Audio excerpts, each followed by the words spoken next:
Yes, guys, I hope you're good. Welcome to the Coolest Chess podcast. Today I'm with Jerry Z. We are going to discuss latest Chelsea news. Also, we're going to talk about the Euro. So, Jerry, welcome. How are you? Hello to Hello Beho. to Beho. Hello Hello everyone everyone to to the the Coolest Coolest Skills Skills Podcast podcast on the on the beautiful beautiful 26th of 26th June of June 2024. 2024. Another live Another stream live where we will stream where we discuss will a lot of discuss a lot updates of on updates on a lot of a lot of discussion discussion and also and also your rules. your rules. Mind it up. Thank Find it you out. to Thank Beho you for to having Beho me. for having me. Yeah, appreciate it. Also, on the chat, we have Rich Moneymaker. Say big up the legend on the panel. Everyone, hit the like button. It take a second. It's free, and if you want to chat, click the subscribe link and help the channel to grow. I'd appreciate it, Richmond Makers, big up, bro. Give us all the latest news. We'll be needing them during the stream. So, Jerry, have you said this first news item of, I think it's Mark Gehi, if I'm not, uh, uh, sorry, I'm not mistaken. I think we We have have to to learn learn the the pronunciation of his pronunciation of. name. Tobel, can you Tobel, can you mute, because I think our mute, because I voice think our are voice are. coming on each other, just for the audience so they can hear it properly. Thank you, sir. I mean, yeah, because so many names linked that are, of course, not playing or have played regularly with the teams in the top flight, most of them. So I that is why we have to warm up to get to know and get ourselves familiar with the pronunciation. So yeah, please go ahead. I have sent you this tweet.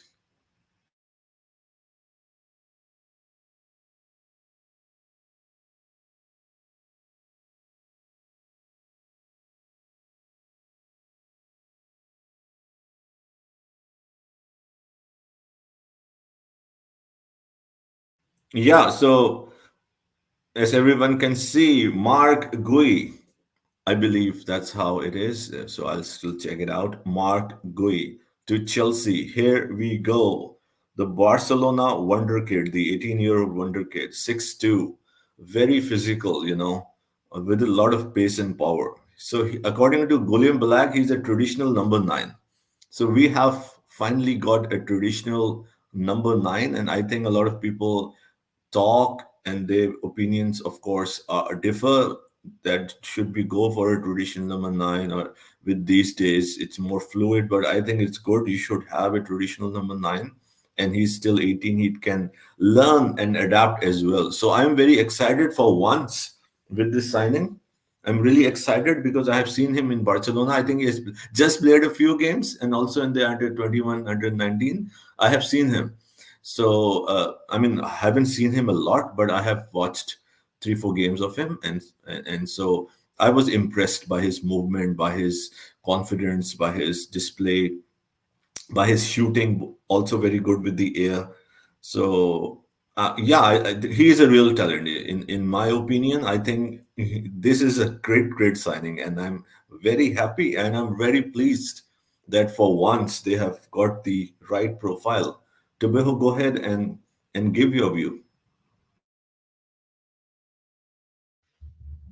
Yeah, I agree with you in terms of this profile. And also, I've been watching some insights by one of the scouting uh, YouTube, I mean, on YouTube, X account breaking out the Maguire, what kind of striker he is, what can he bring at Chelsea. So I'm not worried. Also, for example, if he doesn't make it at Chelsea, we still have a chance to sell him for more profit.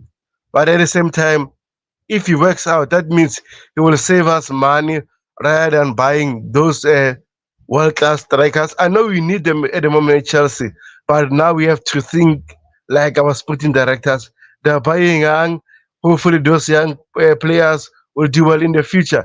This is how they do things. But if us under Roman, we will say, bring us Isaac, bring us Osimhen, bring us Correct. So at the moment, we are not in that pathway. We are buying young, and hopefully in the near future they do well. So in terms of what you said about him, I believe you because you have a good eye on talent also. So you won't sell us fake news, fake dreams. So I believe you, and hopefully he comes to the preseason and he does well for us, and then we save a lot of money. So I'm not worried. So Jelly, please read Rich Money Maker's comments, and then we move to the next topic. Yeah, Yeah. Rich Money Makers, thank you for tuning in. We are not selling noni. Yeah, interesting comment. Rich Money Makers always here with his creative, thoughts, and a very good, analyst as well who has a keen eye on all the transfers and the players. So we always appreciate you, sir. And I would need the sugar because this is the stream, and then our dear friend Ty who got monetized. And congratulations again on our platform, the Coolest Chills platform. To the congratulations to Ty on this live stream again for getting monetized and for all his hard work. He will have a stream later at 7 p.m. UK time. So Tovejo, I thought I should announce it because we are all one. So at 7 p.m., a lot of hard work, and we are very, very happy for him and also government to get monetized. So please, if you're free, anyone who is here or will tune in, please join the live stream at 7 p.m. UK time. So, Rich Moneymakers, hopefully we'll see you there because that's why I said we need a lot of sugar to to ensure we can go through the day. And yes, Tubeho, thank you for your compliment. I'm critical if I don't uh, believe or if I don't see something which in my analysis is good. I am not shy. I openly say that I have reservations or I don't think it's good. But for this one, I'm very, very positive. And yeah, I mean, this guy, at his age is already ahead of his game. And yeah, he has all the attributes. So I'm very excited that because this is the route we have taken to Bayo, and everyone who is listening, Rich Money Makers, please give your thoughts as well so we can see your opinion. So once we have taken the route of going for all these very young profiles and players. So in this category, I think this one is the one that really excites me, and I have no doubts that this will be a huge success. I hope that he will be integrated soon and won't be like loaned or eventually be someone who is in there, who is not a plan of the team, because players like these need game time. This is what I'm trying to say. If they won't play, they won't nurture. If you have this profile, if you're going for all the under 23s, 21s of this world, give them the opportunity. Them make them play, right? Make them play, not just have them and just send them on loan or just make them bench all season long. Then I don't see any point in that.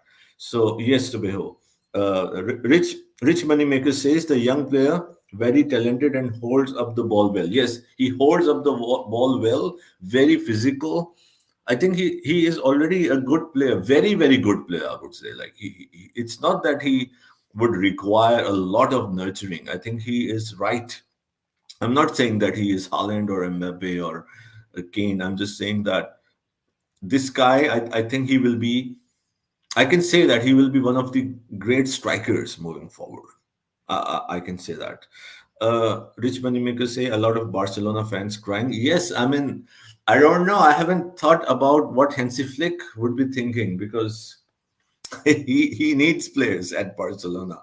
They already are struggling in terms of keeping up with the likes of Real Madrid. So I'm sure that they would have a contingency plan, or you know, I'm sure they must have something as well. It will be interesting, yeah, as a sports fan to see what Barcelona will do with Hansi Flick in this summer.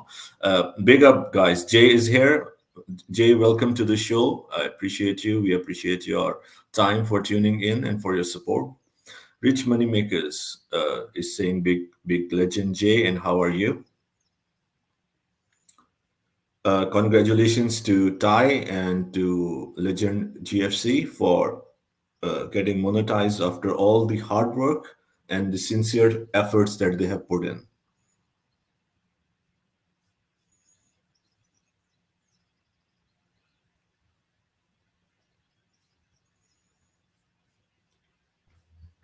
Yeah, appreciate it, guys. And guys, if you're new, please subscribe to the channel, hit the like button. Let us know what you feel about the new signing. But at the moment, it's not official yet, so we have to wait for the club statement. I know last time Fabrizio Romano said Pedro Lima, here we go, but Wolves managed to hijack the deal and they got their player. So without the club announcing the player, I think we should limit our excitement. You must bear in mind that anything can happen as long you haven't signed or done the medical and stuff. So I think we must control our mood. But guys, if you're new, please hit the like button, subscribe to the channel. I will appreciate it.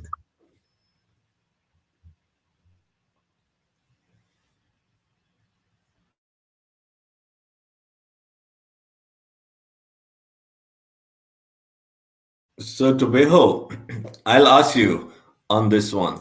Your favorite player, Romeo Lukaku.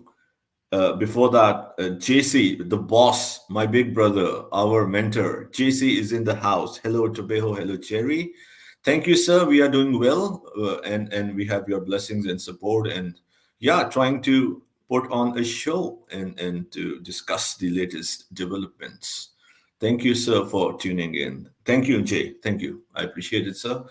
Um, so Tobeho, you have you had a roller coaster ride with the love hate relation, like all the Chelsea fans, with Romeo Lukaku. So, what's your take on AC with this link, with this report? AC, and there's so many. We'll share also the Saudi links. AC Milan have made contact with Chelsea over Romeo Lukaku. Will he eventually go this summer?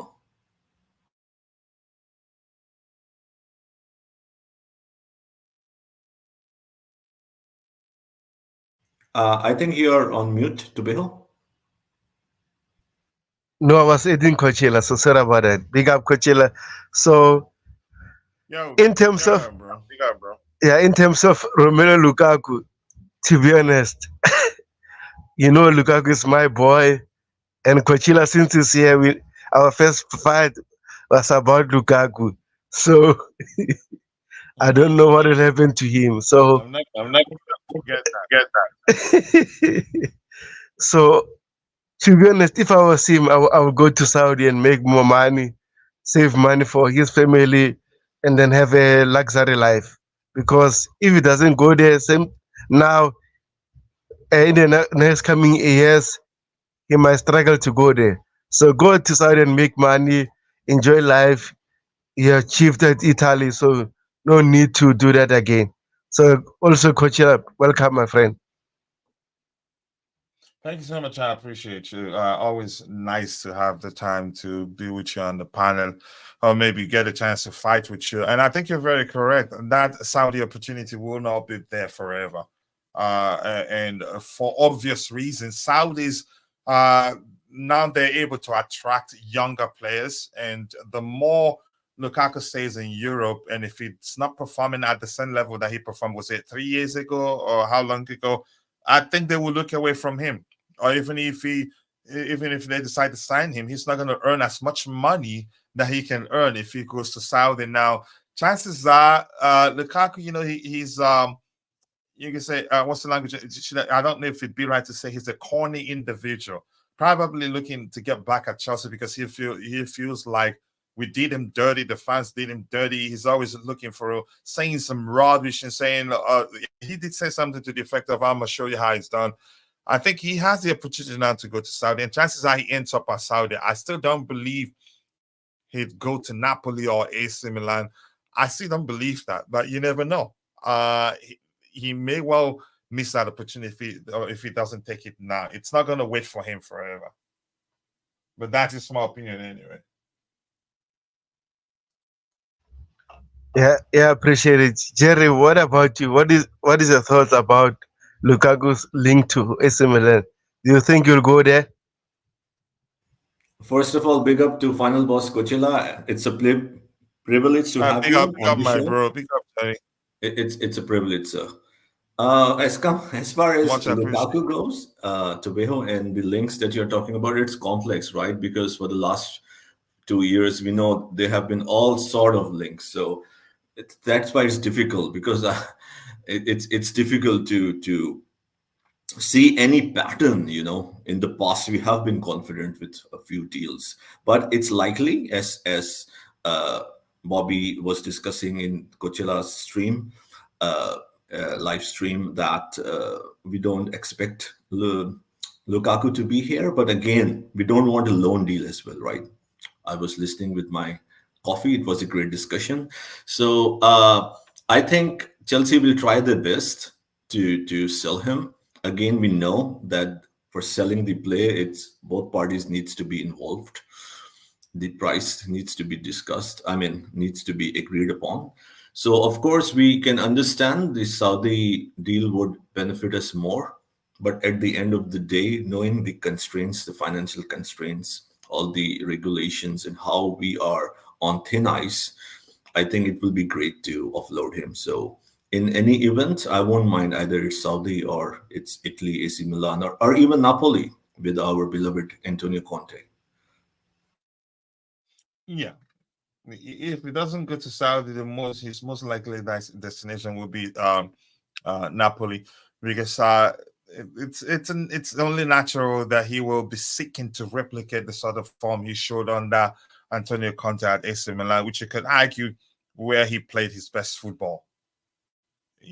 But I don't know. It's up to him. I mean, it's.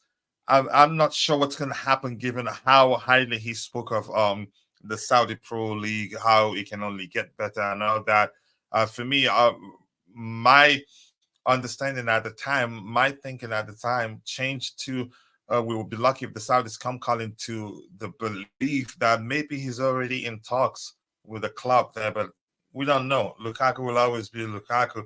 Maybe he's deliberately he just wants to keep us guessing what he does next. I don't know really. Tobeho, please give your thoughts and opinion on this. I already gave my thoughts, Jerry, so I don't want to talk more about Lukaku. But I hope he scored today against Ukraine. As much as I want Ukraine to do well, I want also Belgium to do well. So I hope he scores today because I think he scored already 3 goals which were ruled out for offside during the tournament already. So I hope he scored today. But now It's like 400, which was time. Yeah, I know you like him. Tell us the truth. He's missed quite a lot, hasn't exactly. So, but go ahead. I know you like him, but go ahead with what you're saying.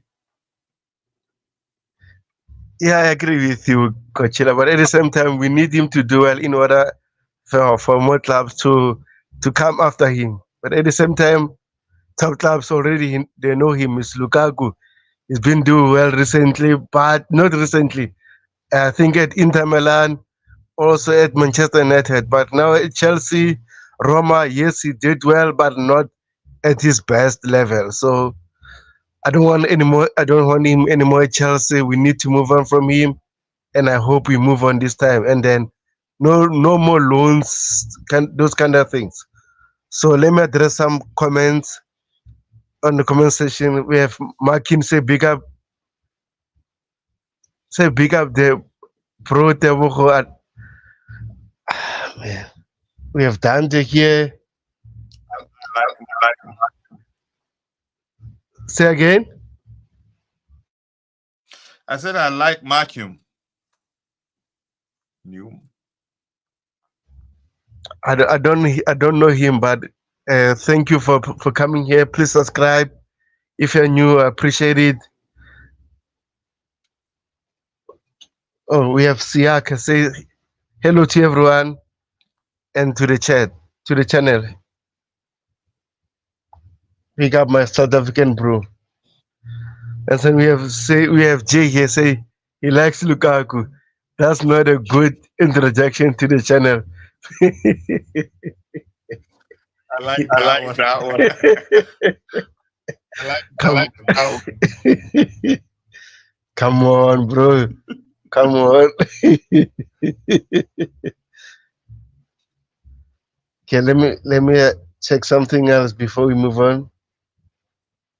Mhm. Siaka says hello, Tebo from RSA, bro, and everyone at the panel.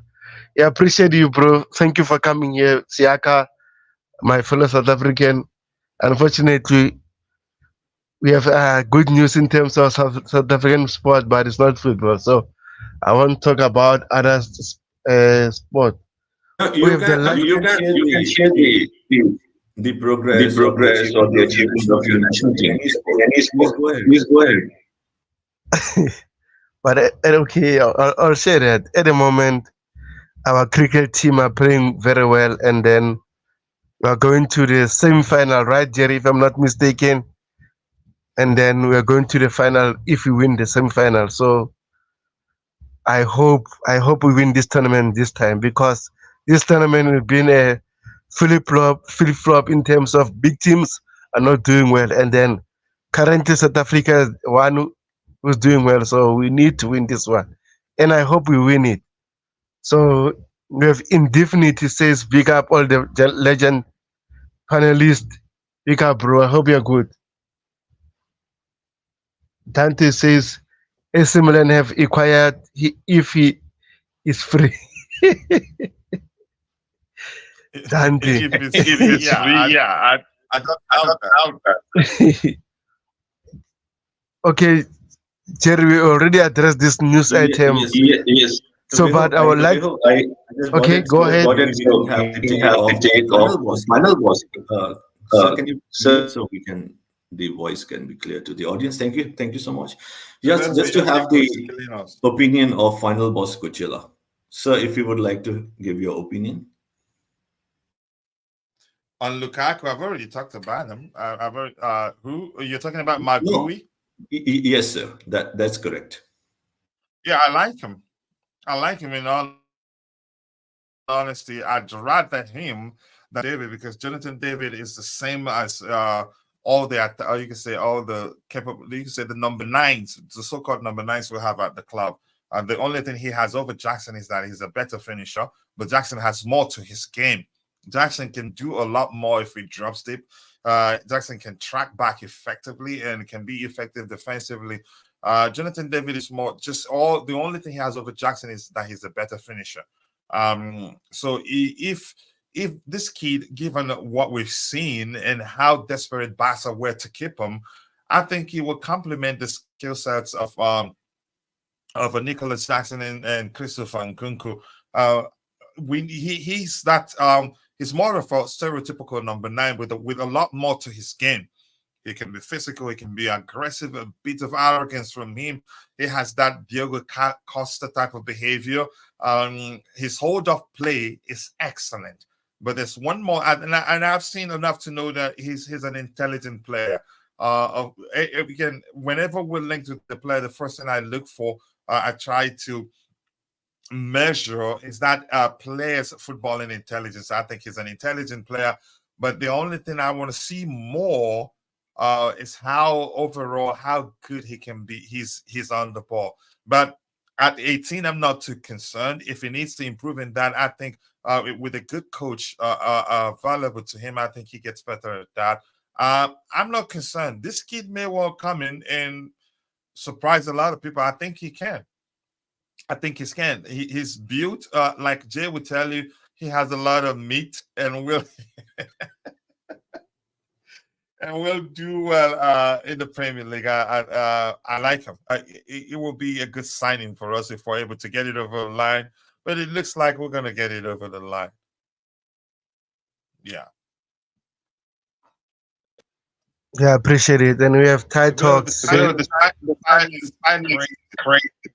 The silence between the time you time unmute you your on phone, you have to do something about it, bro. Yeah, I'm making on it. Don't worry, Coach. I appreciate it.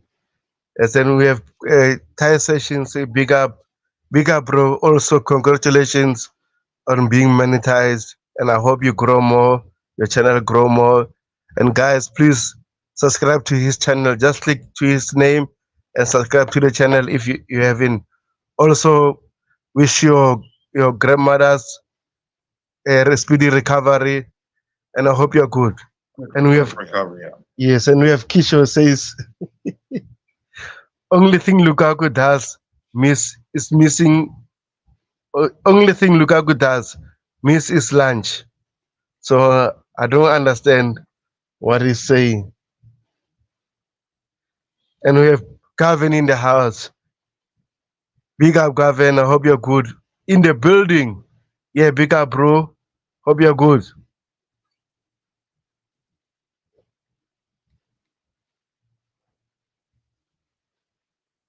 Dante says all need about all all need a lot of water.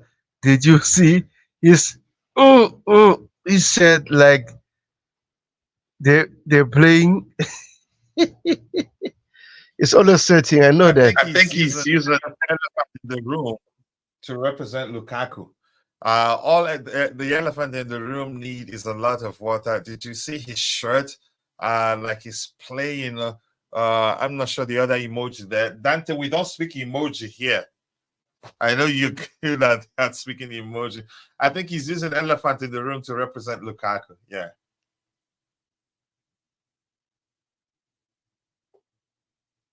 So Jerry, go ahead. All right, sir. So, according to Jacob's Ben, Chelsea will listen to offers for Travis Chalaba at around 25 million pounds.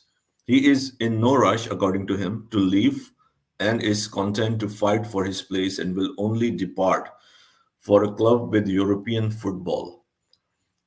I mean, in short, I'll just say it's not a surprise. I think, were anticipating based on the trends and the patterns that is that Chelsea would, if given the opportunity and a good offer, would go to on this route, selling the players for pure profit.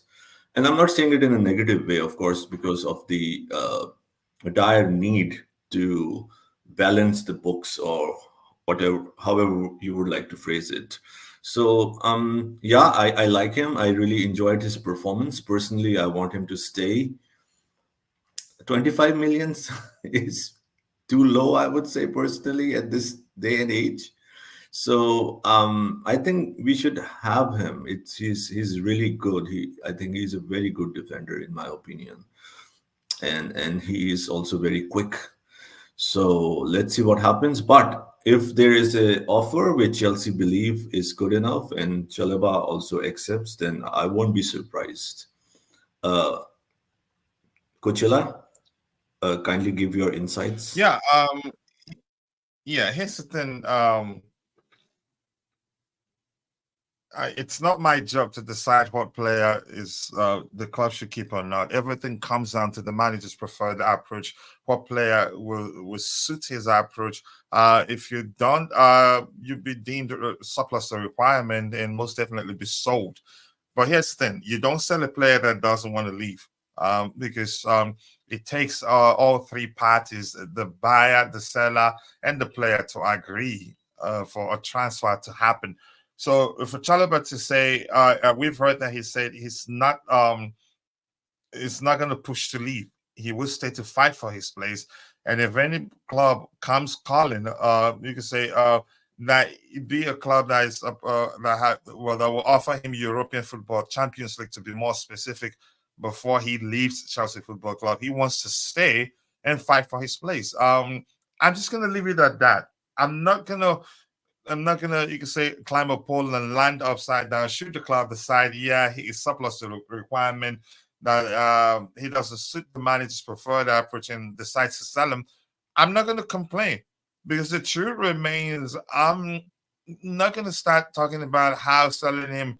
It's just because, yeah, the club wants to make the pure profit of a thing that people talk about a lot. to make money and balance the books. If that's the case, I just want my club to do well. But if Chaloba is good enough, and if the manager feels like he'd fit into his approach, I think he stays. If the club, I don't think the club will sell him if Moresca tells them, "Look, I like Chalova, and I think he fits. He's suitable for my approach." I don't think the club will say, "No, no, no, we want to sell him. We can't keep him." I think they'd keep him.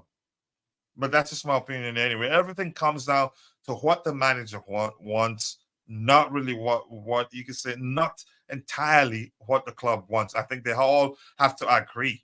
After all, we thought a lot of people thought Gallagher would be gone before January. He'll be gone in January, and he stayed to the summer. And now chances are he still stays because you can't force him to leave if he wants to stay, if that makes sense. But that's my opinion anyway. Yeah, I agree with you, Coach. I even said it. To be honest, I don't think we need to buy a new center back at the moment. We need to build to what we have, because sometimes adding another center back and selling Chalaba, what if it backfire? So that means we need to give that player time again to gel and develop to our new system or develop to the club. So in terms of center back, I don't think we need to buy another center back. We need to keep Trevor Chalaba. But if the club sells him, I hope they sell him and get a better center back if they sell him. But at the same time, I don't think we need to sell him. He can play as a right back, as a center back, also as a DM. That means he's versatile enough to play these positions. And also, in my opinion, I think will fit very well in Enzo Maresca's system. So we'll wait and see. We'll see what will happen. So I hope they keep him and impress the new coach. So let me address some new comments here. And Dante says, Wagan, sorry, sure about, not sure what that means. I think they're talking together there. So let me go to Wagwan who's means Wagan? was Say again. Wagwan. That's patois. I think that's patois, like in Jamaica. Like what's going on?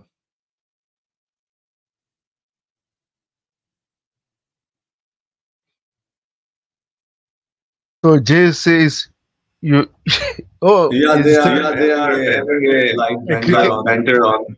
cricket on the recent results, so I can understand. I'm sure you can as well.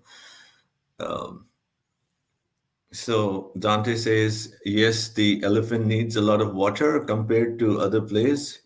His shirt looks like he's swimming or playing water polo.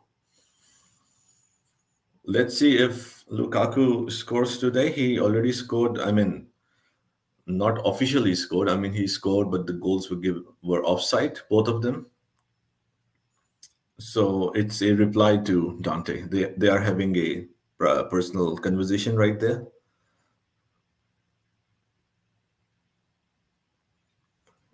They're bantering. So you want me to read, Tubeho? Okay, I'll go Okay, ahead. I'll go ahead. yeah, you can read. So that was Edin Tai. Oh, okay, I get it. So yeah, again, according to Jacobs Ben, Chelsea are planning to keep Noni Madueke. This is not expected to change unless a box office right winger arrives. So again, I mean, all these news about staying or going, and why should someone go? What's the price? Like as we were discussing with Chalaba, that he will only leave for European. I mean, these are completely speculation at this time, right? And we know that there are some. I mean, the journalists do have a reason and some agenda as well, if I would like to say it, in terms that they do represent. That's a fact, and people should be aware of that. That they do work for some of the agents and the players and would like to have a narrative, not in a bad way, but they want in a way that they want a deal to go through or not to go through or to promote someone. So in that context, in my experience, what I've analyzed over the years, there are some of the reports that are put there are just put there for a reason to promote them. So I'm not doubting that, but the next line when it says that is not expected to change unless a box office right winger arrives. I mean, I don't see any pattern or any indication that have we will go for a box office player. We know the recruitment model, and I'm not saying again in a negative way. I'm just saying that this is how their you can say the direction that they have taken. We know we didn't go for Ulis, so I don't see us going for any box office. I mean, box office means box office, right? So I don't see that happening. So please, Coachella, please go ahead and share your thoughts. I've I've never been concerned. Even when I believe we were going to sign Olise, if anything, I was telling people at the time that even if Olise come, they'd compete. It's as simple as that. Noni Madueke, he's established himself as a starter, in my opinion, at Chelsea. He finished the season well, and I think he can only get better. I think he stays. Listen, the good thing is that these reports is that the report we've seen with regards to his future, with regards to Chelsea clubs being interested in him. We haven't seen anything to Chelsea being open to selling him. The reports we've addressed are all coming from the perspective of clubs that are interested in signing him. We've not seen anything that suggests Chelsea are open to selling him, and I don't think that will be the case. And if you've done your research, you see some of the videos explaining how Enzo Maresca likes to approach the game. They say Noni Madueke is one of the players that are actually perfect for his style. And this here clearly states that this, you could say, refutes all the reports that suggest that Chelsea nothing. I think there's nothing to refute actually, because we haven't seen anything that says the club want to sell him. We're seeing reports from the perspective of clubs that may be interested out. We're thinking at the time that if we get the Michael Olise deal over the line, then the club would most likely look to sell him. This says clearly that it's not expected to change unless a box office right winger arrives. And even if the box office right winger arrives, I don't think the club would still sell him. We're Chelsea, and it's not like he's earning a lot. His salary isn't an issue, isn't a burden on the club. So even if we sign a box office winger, I think he still stays. What big clubs, you have at least two good players in every position. And I remember us addressing a report that stated clearly that Chelsea's plan is to have good players in every position, and Noni Madueke counts as one of them. And had we gotten the Michael Olise deal over the line, then he'd make him the second right winger there, because the plan we heard at the time was to move Cole Palmer essentially as a 10. So I wasn't concerned. I'm still not concerned. And the kid himself, he said that he's not going to leave. He works very hard, and he believes he works harder than any other player at Chelsea. And he believes that because he works harder than any other player at Chelsea, that he'd do better than them. And I like that mentality. But my point is, I don't think Chelsea will look to sell him, even if we sign Messi. That's just my opinion. Wow. And I agree with you. I concur. Very well explained as always, and give a great perspective. So, and for, as you said, on Noni's performance, he significantly improved. And what I loved about his game in the later half of the season when he got the opportunity, initially, if you remember, that he was not good off the ball, tracking back. But in just a month time, 3 to 4 weeks, we saw gradual improvement. So he really improved tracking back and adding to the defense. That I really observed. So he has improved, and there is a real potential out there. Yeah, I agree. Yeah, I agree. It's still a work in progress, but he's it's improved. group. Yeah, I agree. Big up, Ty. I hope you're good, my friend. Just let us know how do you feel or your thoughts about Noni Madueke's link.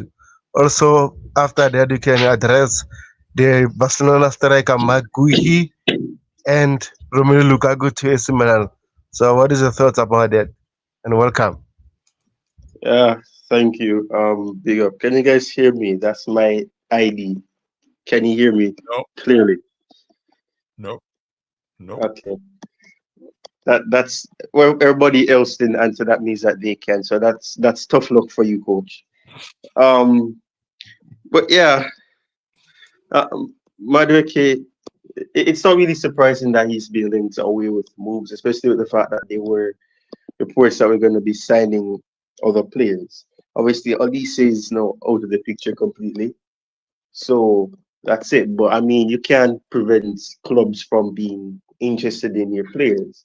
And as much as I really don't agree with what coach said, I'm going to have to agree with him with the fact of we haven't seen anything to say that Chelsea are open to selling him. But at the same time, I would like to add that we've not seen anything to say that they aren't.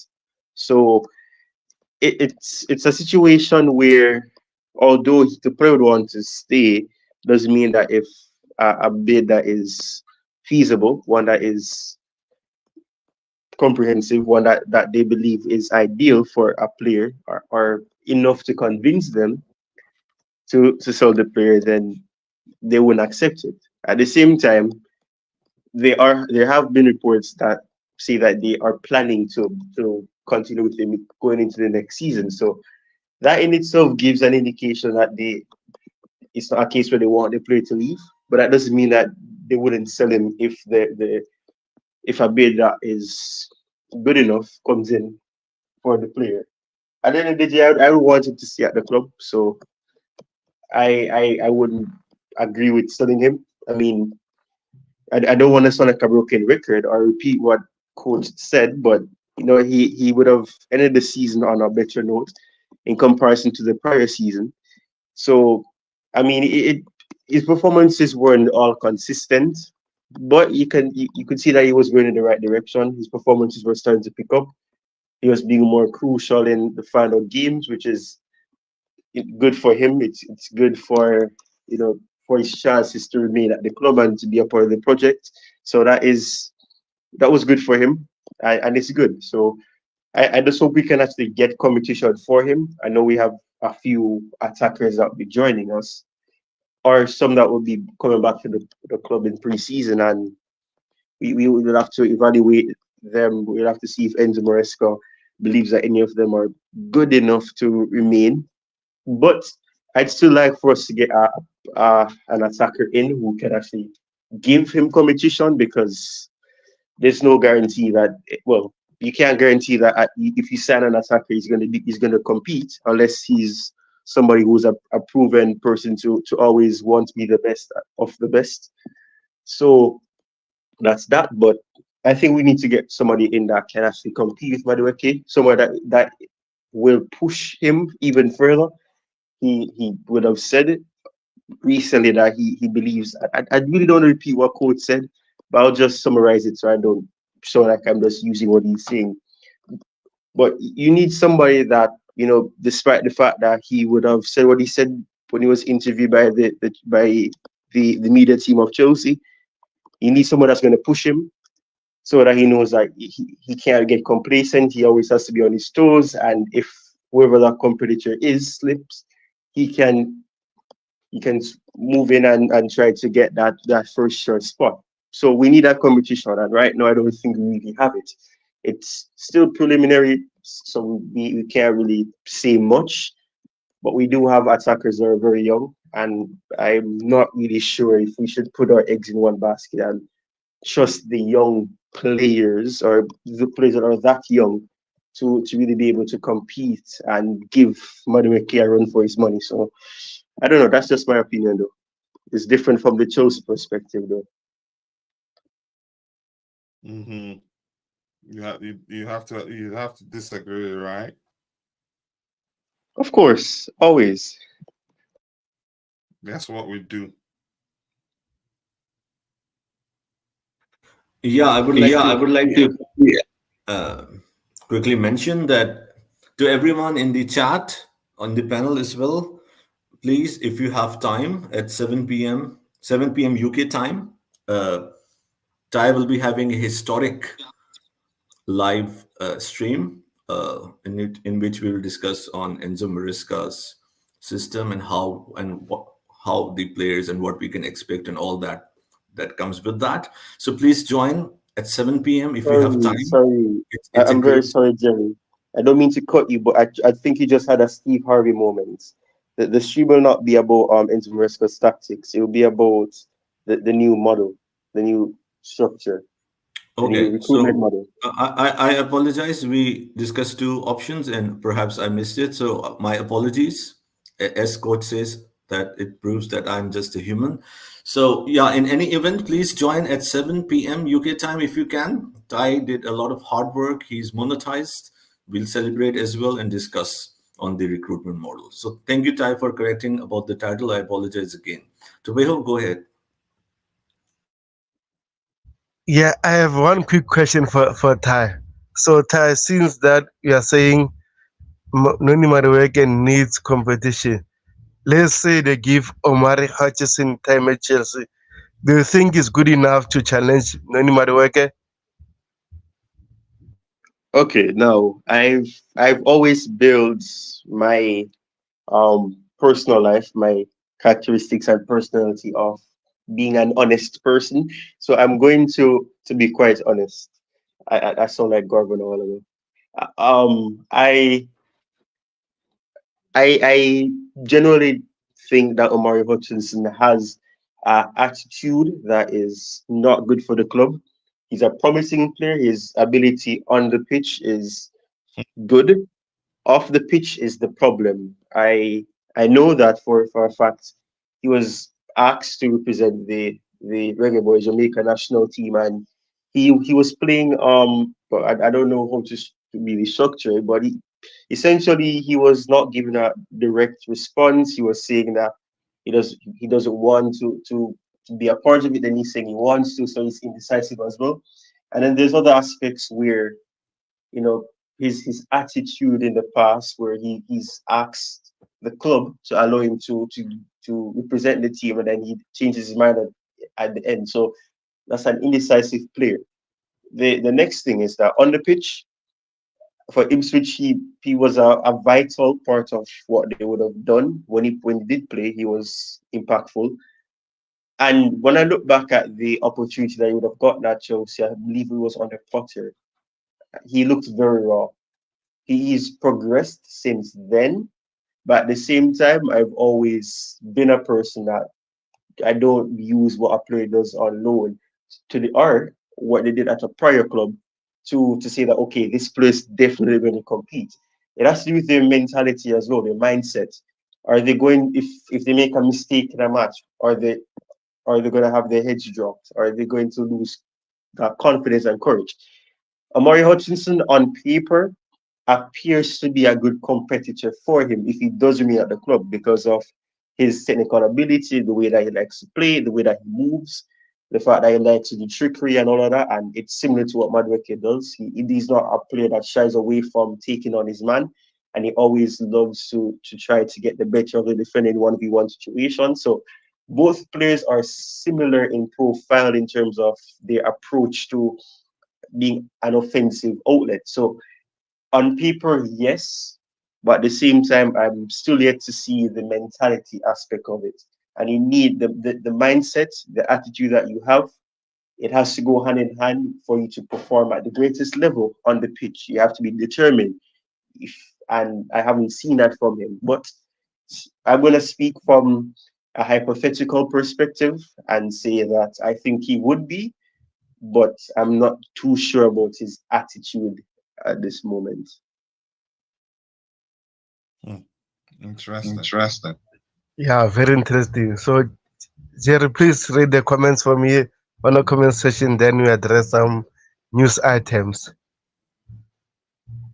All right. So Dante says New Sea are looking for a right winger, looking at Midweke.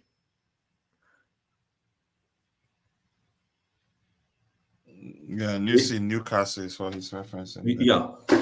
So, Rich Money Makers, breaking news from my contact that told us we were not going for De Zerbi. My contact also told me that Newcastle will only sell Isaac if they sell Bruno G. So if Man City if Man City buy Bruno, we have no Isaac. Okay. Nice to see the legend coach. Absolutely. It's a privilege. More breaking news from Rich Money Makers. Newcastle are interested in Noni, but we are not doing a swap deal. More breaking news. Rich Money Makers and the breaking news goes hand in hand with also with the sugar, right? Sugar in the coffee I needed. Liverpool might sell Diaz. Would you want Chelsea to sign? I would. Personally, I would. Great player. We are not selling Noni because Winsley loves him too. Yeah, I would sign Diaz any day of the week.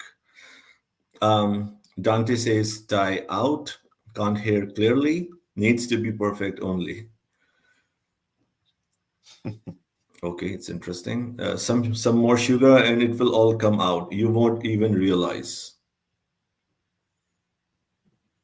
7 p.m. I will be there. Thank you, Rich Money Makers. The support means a lot. Omari Hudson's, we are selling. Sorry, guys. Okay.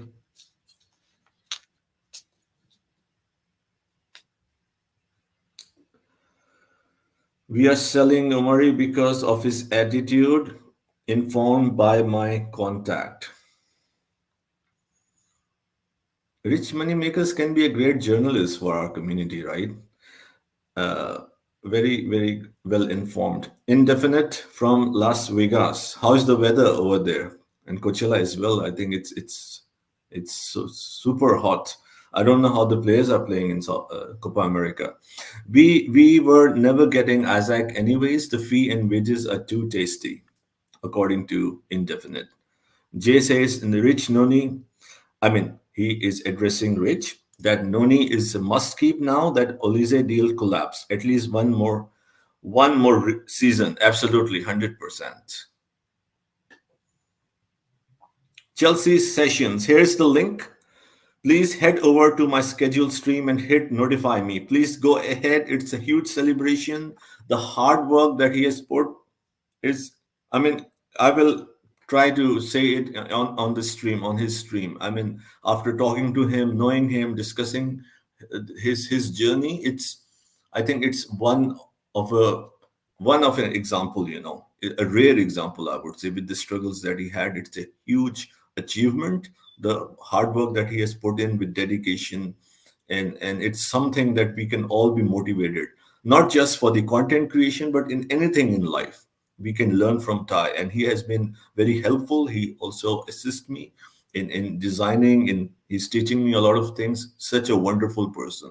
So I appreciate you, Ty, and please be a part of this historic celebration, I would say, of this live podcast at 7 p.m. UK time. Chelsea Perspective is saying big up, brother, to Indefinite. Indefinite says big up, Coach Jerry and Tubejo. All legends. Not me, but yes, I will agree. All of them. All of them are. So, Chelsea Dodgers. I mean, he is putting a tweet that is reported by, again, Ben Jacobs. Ferguson and Rodri Mumes have also been discussed at Chelsea, but no approach has been made for either to date. Final boss Kuchela, would you like to go first? For which one? Link. Evan Ferguson and Rodrigo Muniz have also been discussed at Chelsea, but no approach. I'm not sure what to say about that. Evan Ferguson, I don't think it's gonna happen. It's probably too expensive, in my opinion, and it's not like he killed it last season. I don't believe that. Ben Jacobs, I trust him, but I don't believe that we're gonna go for Evan Ferguson. Mooney's, maybe. I don't know if I'm pronouncing his name correctly, but he's a fine finisher. How old is Mooney's, Ty? I'm Maniz not sure. is he I'm like not sure whether. Huh? I think it was like isn't he 23 or something like that? Or is he older than that? Yeah, I'm not sure about Ivan Ferguson. Ivan Ferguson, so to speak. I 20, don't Yeah, he's think we'll go 23, for him 23, 23. because yeah, Brighton 23, has yeah, he's 23, yeah, 23. 20. So I'm not sure how serious about with regards to how we see. And I don't believe the rumors anyway. Mooney's a good player, but if Ferguson, I would say no to. Mooney's for me, I think it looks to me he comes across as a better player. Maybe I need to see them more to compare them. I haven't even seriously compared them. Look at their numbers and see who finished the season with a better output or not. But I'd say Chelsea will not go for Ferguson. We've ruled that out about 3 months ago. No disrespect to Ben Jacobs. I don't think we're going for Ivan Ferguson. No. Muniz maybe, but I don't know much about that.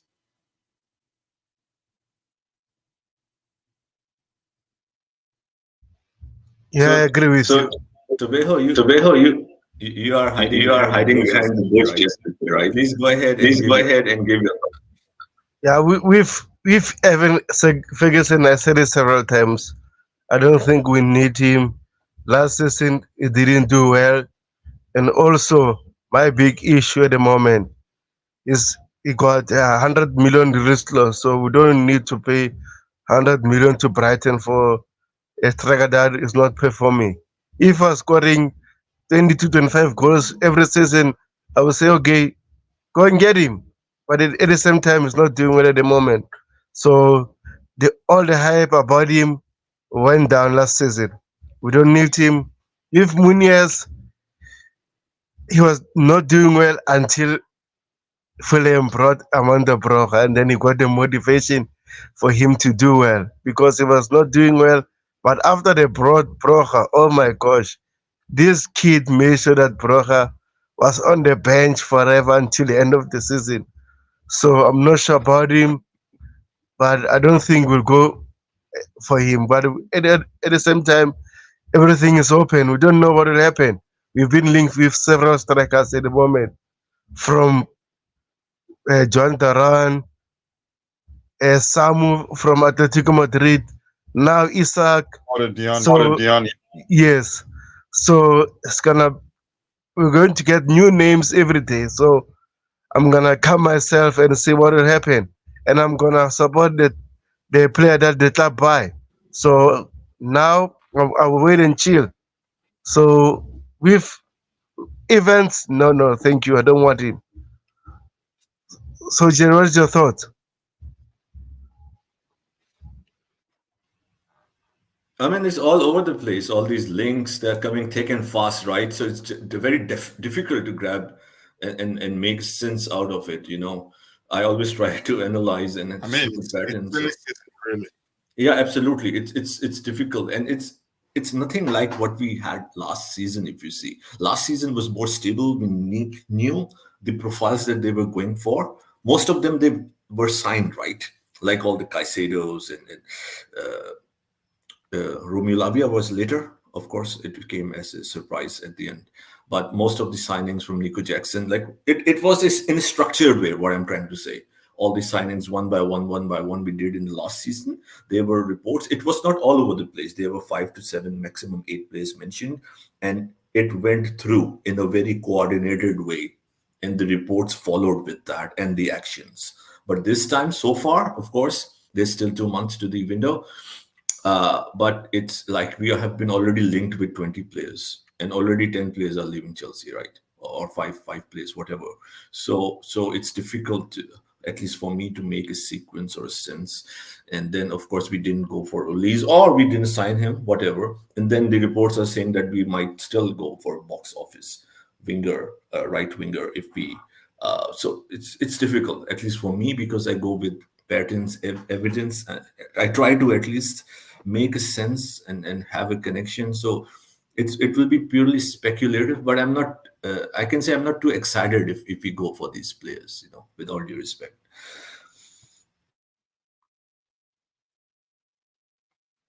Thank you, Jerry. What about you, Ty? What is your thoughts about these links?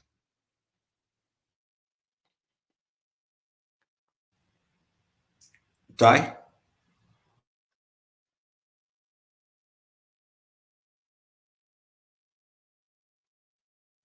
Ty is not Ty at is his not at his desk. desk. Yeah, I don't know what happened to Ty there, but so long, let's read some comment on the comment section. So Rich Moneymaker says we are not going for even Ferguson because it would cost us 100 million. His form hasn't been good enough, and I agree with him. So let me read some other comments. Okay, and definitely says he's doing well, doing good. I'm doing good. Some interview, prep for a better job, and listening to all those great cheer. I, I still only use honey. Yeah, all the best in terms of a new job, and I hope you get the job you are looking for.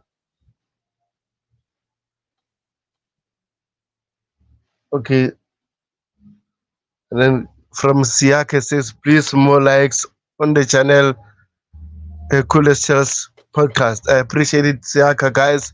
If you're new, please subscribe to the channel, hit the like button. Are you excited about the new season? Because I think Enzo Maresca will report to Chelsea soon, 1st July, guys. I hope you are ready. I'm And ready. I'm some, ready. I am I ready. am And ready. as And much as as I much as I can be can be critical, critical, I just like to be give my opinion. I just say what I believe and what I analyze. But at the end of the day, when the game comes, you have you have seen me. Whenever there's a game time, when I'm ready. I'm very optimistic and full of passion and full of energy. So I'll be there. I'll be there for Sir Enzo Maresca. As for me, as for I'm me, looking I'm looking forward to the forward to start the of the start of the season season because I believe we would do well. We ended the season with a more rehearsed crop of players, more rehearsed than they were before Mauricio Pochettino took over, which to me, in my opinion, makes Enzo Maresca's job is a lot less difficult because we have more of a unit than we had. But that's not to say if he doesn't approach his start to life as Chelsea manager, more specifically, his in the implementation of his preferred approach, I think he may well make it difficult for himself. But if he can keep it simple and get things that he plays with 4-2-3-1 structure also, irrespective of the application, I think I'd go with the structure that the players are familiar with, not change too much to make it easier, then gradually draw them into playing the way I want them to play. Just the same thing Thomas Soko did. There's no need to try to make a drastic change, make it a gradual process, a stick with the structure they're familiar with, the 4-2-3-1 structure, and then the application, you drill them to learning how you like them to apply themselves to other pitch. I think he would do well. But it'd be a huge mistake if he tries to make the change drastic. If you're trying to, I think it will cause a lot of problems. But I'm confident that he's a smart guy. He's brave, but at the same time, he has to know that if he tries to change too much at the same time, he'll be in for the shock of his life.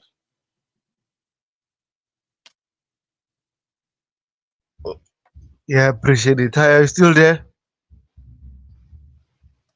Okay. So we have some powerful comments from Indignity. It says Ferguson is a waste of money when we have options like Isaac Osimhen, Alvarez, Sesko, Victor Gogores. We stand is pushing for Ferguson. Is starting to mm, piss me off. We are not Brighton Football Club. Some powerful comment from Indignity. Wow. Yeah. And then from Rich Moneymaker says, we are not going for Ferguson. Thanks God. Stanley will not get his way.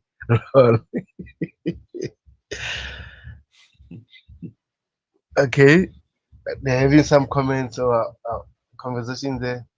Oh, another breaking news. Wow, guys, we have some breaking news from Rich Money Makers, the sugar man himself. He says, breaking news. We might sell Casaday if he doesn't get to play much. My contact and me want to keep him. What is your thoughts? So, what is your thoughts, Coachella, about him? I can't I say can't for say certain for what certain what happens. happens. The truth remains it's everywhere right now. If anything, I'm leaning towards him staying. Why? Because he's played under Maresca at Leicester City. He did well. Maresca liked playing him. He played a lot more actually after Ndidi got injured in a hybrid of 8 and 6 sort of. That's the average. I can't say for sure what happens. If anything, I think he stays because the manager likes him, but we don't know. We'll find out really. Yeah. This says Chelsea are put up by Aston Villa's a £40 million price tag for John Duran and have some concerns. The player is impatient for immediate game time. Look, if you sign the contract, you've signed the contract, and if the manager thinks you're not ready to play, it doesn't matter the sort of contract you sign. I don't know. I don't know whether to believe that report or not, but it's there. It looks like we're no longer pushing to sign him. Reports a week ago or two uh, were suggesting that he was eager to join us and we were eager to sign him too, but it's not going to happen, in my opinion. It's all clear it won't happen. This is just more like reporting why they believe it's not going to happen. Yeah, I agree with you, Coachella. For me, the asking money for him is too much. It's a lot, and we don't need to risk it to to buy this kid. I know he have a great potential, but at the same time, Aston Villa brought him, I think, 16 million. So they want 40 million for him or over 40 million for him, but he's not even playing. He's still on the bench, and he already he have some injury issues. So it's a risk for us. So I'm glad that we pulled out, but at the same time, since that the transfer windows is still open, we'll never know what will happen. And I hope we don't go for him. I think we need to go for better options. So Jerry, what about you? What is your thought? Yeah, after Mark Gui, at the very start of the podcast, I already expressed that I'm so happy with this signing. It's not official, I believe, right? But it's almost there. The advance talks. So if we let's say the pens are put on the paper with Mark Gui, then I think, and then we need another striker. Then we should go. I always believe, not I'm not saying that these two are identical, but then we should see like what do we need, what is the requirement, fill different areas, and if you really need a striker, then do your assessment, right? Mark Gui, any day of the week, I would say, or Duran, with all due respect. So yeah, as a lot of people would be surprised that I've been critical on the signings, the especially the profile we are going for, but Mark Gui, because I have watched him few of his games, and I believe that he's ahead of the curve and he's very physical, great control, and a traditional number nine, which some people might question, have their different views, but I believe we needed one, and I foresee Mark Guyas to be a very very good striker. How good can he be? Can he be a world class striker? Time can tell, but I'm very. Jerry, if you don't mind, Please go ahead, sir. yeah, we need a striker, but we have to pay attention to the sort of striker we need. We don't want to see a part two of the Lukaku Chelsea story, where we need a striker that's capable of dropping deep, participating in the play. Except if Maresca promises to accommodate a traditional striker that cannot drop it like Osimhen. Osimhen, for me, he sucks as the dropping deep and participating in the play. He will do it every now and then, but it's not something he can do effectively, consistently. I don't know if you get my point. Just like Harry Kane, who's a traditional number 9, but he can actually fulfill the number 10 role. or number 8 role, depending on the structure. So Osimhen, as good as he is, I love him. I followed him since he's down the 17 days. I'm skeptical whether he'd fit into Enzo Maresca's approach. That's not me saying certainly it won't work, because after all, Pep decided he can play with the traditional number 9, and he got Haaland. Haaland is not, his overall ball playing ability is not the best. If you ask me 3 years ago, I'd say you won't see, 4 years ago, you won't see such players at Man City. So, but I'm just saying, more likely than not, Maresca will be looking for a more of a hybrid number 9. And you could say Gui is that, the kid Gui brings that, because he can he can participate, he can hold up play. And what's his name? Duran, I'm not too sure. I know Duran, the first thing I picked up about him is that he shoots instinctively. He doesn't hesitate. Once the ball comes, if it's in a good position, either in the air or on the carpet, he shoots immediately. But my point is, we have to pay attention to the profile of the striker we're talking about. I know it's not up to us, but we're having an excellent conversation here. And I think it's important to always tell people, if you're saying striker, yeah, define the profile of the striker you're suggesting. We don't want to see another Lukaku story. I hope, Jerry, I don't mean to cut you off. I just wanted to interject that. No, sir. It's always a pleasure, and feel free. You're the boss. And I enjoyed your take, and I concur. I completely agree with you that it's very important to see the profile, also the patterns and the style, the playing style of the manager. So you explained in a very holistic way, and I completely agree. In fact, I really enjoyed the analysis. And yes, it will be important to see, as you mentioned, the profiles, and you don't want a striker to come here and, as you said, become and be another example of Lukaku. So it will be interesting to see. But on his own, as I said, only 18 years old, played a few games for FC Barcelona. But I've seen him in under 21 as well. Personally, I really like him.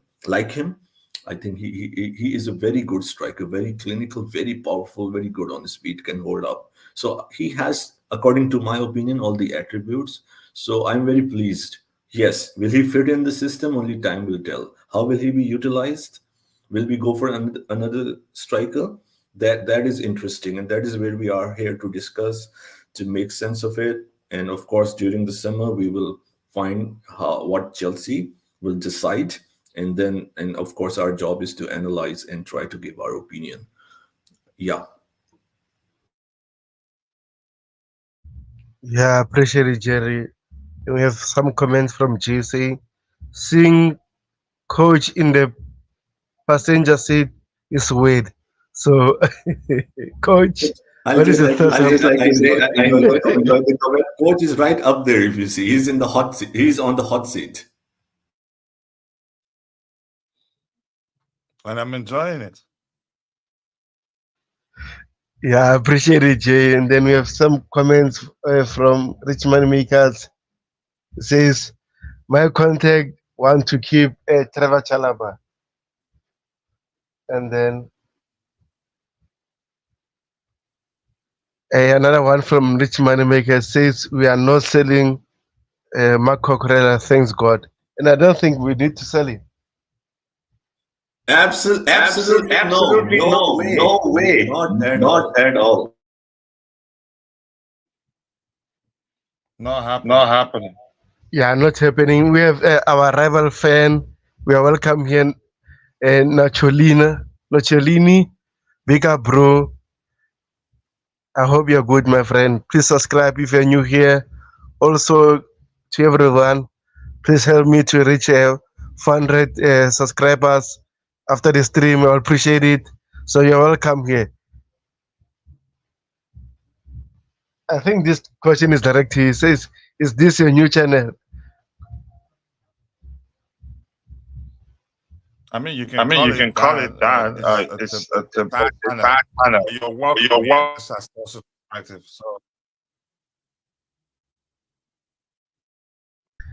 So yeah, enjoy yourself, express yourself. You're welcome.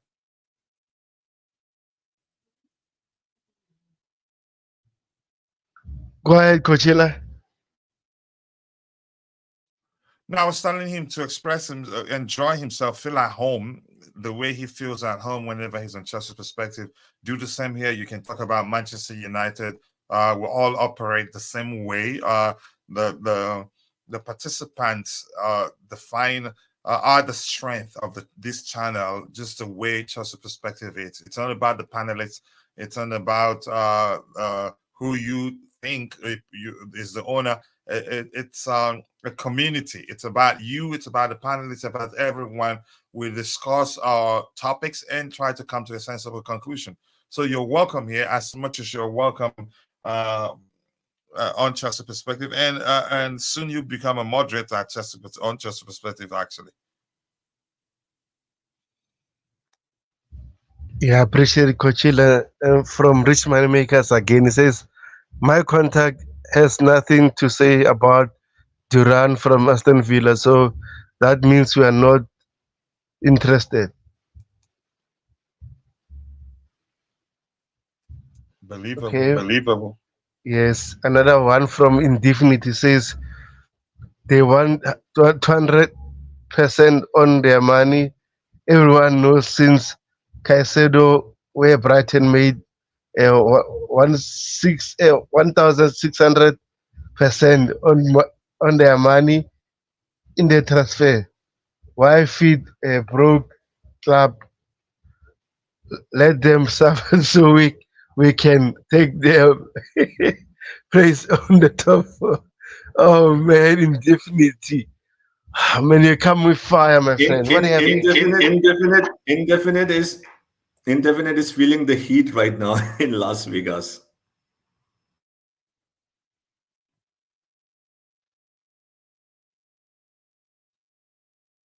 Okay, we have some comments from Siaka about Antonio Conte on Vitas and Di Lorenzo. It says Vitas Carveslia. Oh man, sorry about butchering his name.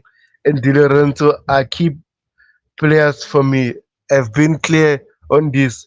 I have placed an absolute vote for Di Lorenzo, Laporta, Zambo Anguissa, and Vija from Fabrizio Romano. Interesting. You haven't said anything about Victor Osimhen. Wow. That means he knows that he might be sold.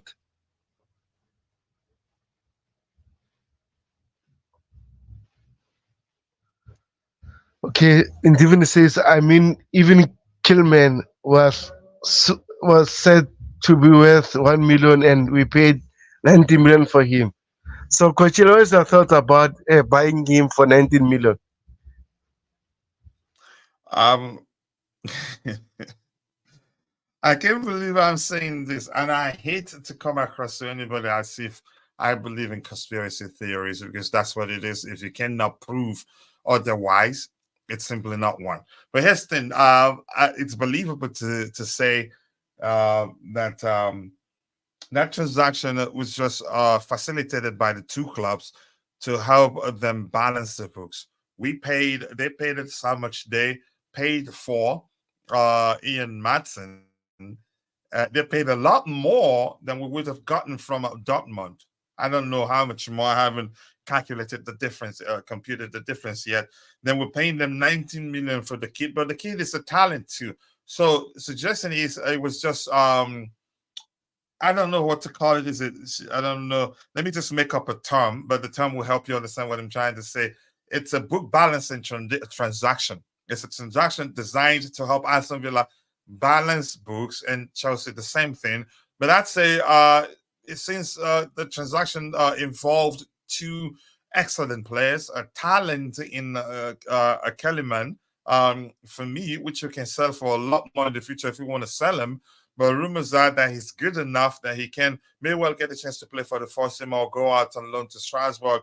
He's so good that Villa fans are crying that the club sold him to us. So they're getting an excellent player in Ian Matson too. So I'm not concerned really. I'm not sure. I don't know. I mean, it's believable, but I don't want to say it's a transaction driven by you could say, the desperation of the two clubs to balance books and not get into trouble from a financial perspective. I'm not sure, really. But we got a We good got a player. good That's player. all I That's know. all And I we know. And sold we one. sold one. Yeah, I agree with you, Coachella. I think so also. I think we're trying to help Aston Villa in terms to balance their book. Also, we're giving them Ian Martin. And remember, the release clause was 35 million, so they paid 87.5 million for him. So I think this is the part of the agreement that we buy one of their good academy players to our team, and then they buy Ian Martin. So at the end of the day, as long it's not in a fraudulent way, it's a good way, it's a good deal for both club. I don't see a problem.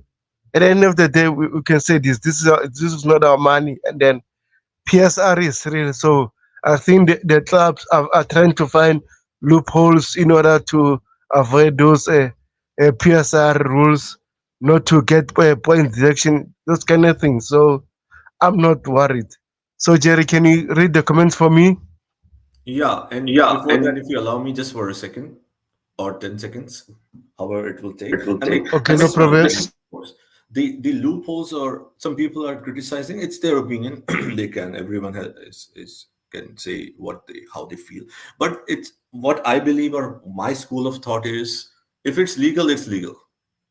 If it's done in a legal framework, with the legal framework, if these loopholes are, it's not like an exploitation, in my opinion. If it is there, Yep, you can see that's it how another you want to debate. see it.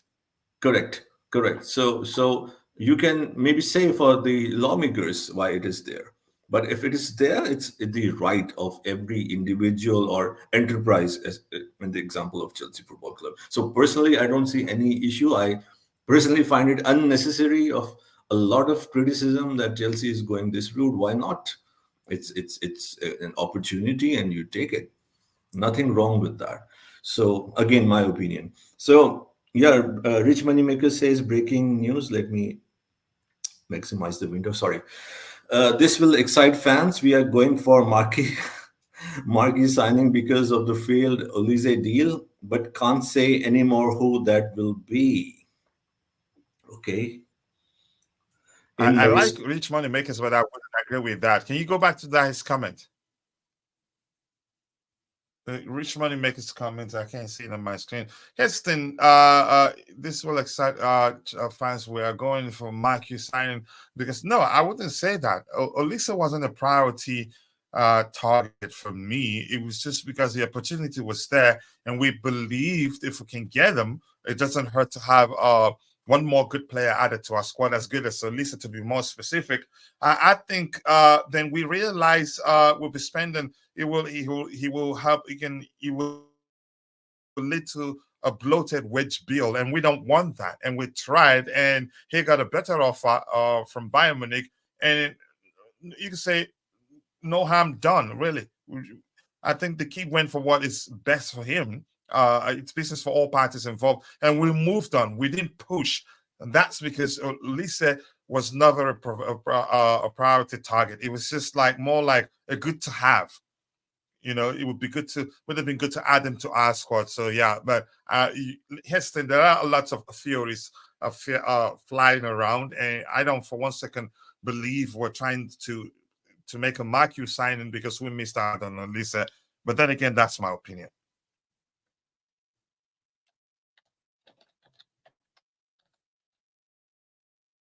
so Indefinite says, in Maresca's style of play, our striker will only get two, 3 chances per match. We need someone who finishes. Coach, I thought I was more negative on Maresca, but I'm good, I guess, right? I wouldn't call this negativity though. I think he understands. Let me say this: in Maresca's approach, the goals will be from multiple players. You get the point now. It's not about a single individual scoring millions of goals, which is why it's important not to go spend 200 million, 100 million, 70, 80, 90 million on a single individual. Look, let me just go back a bit to the days of Thomas Tuchel, when we had Thomas Tuchel.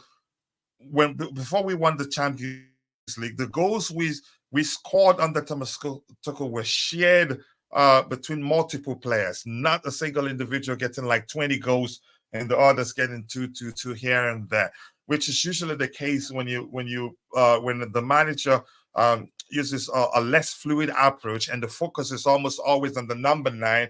And whenever the team gets closer to the final third, they channel majority of their goal scoring chances through a single individual.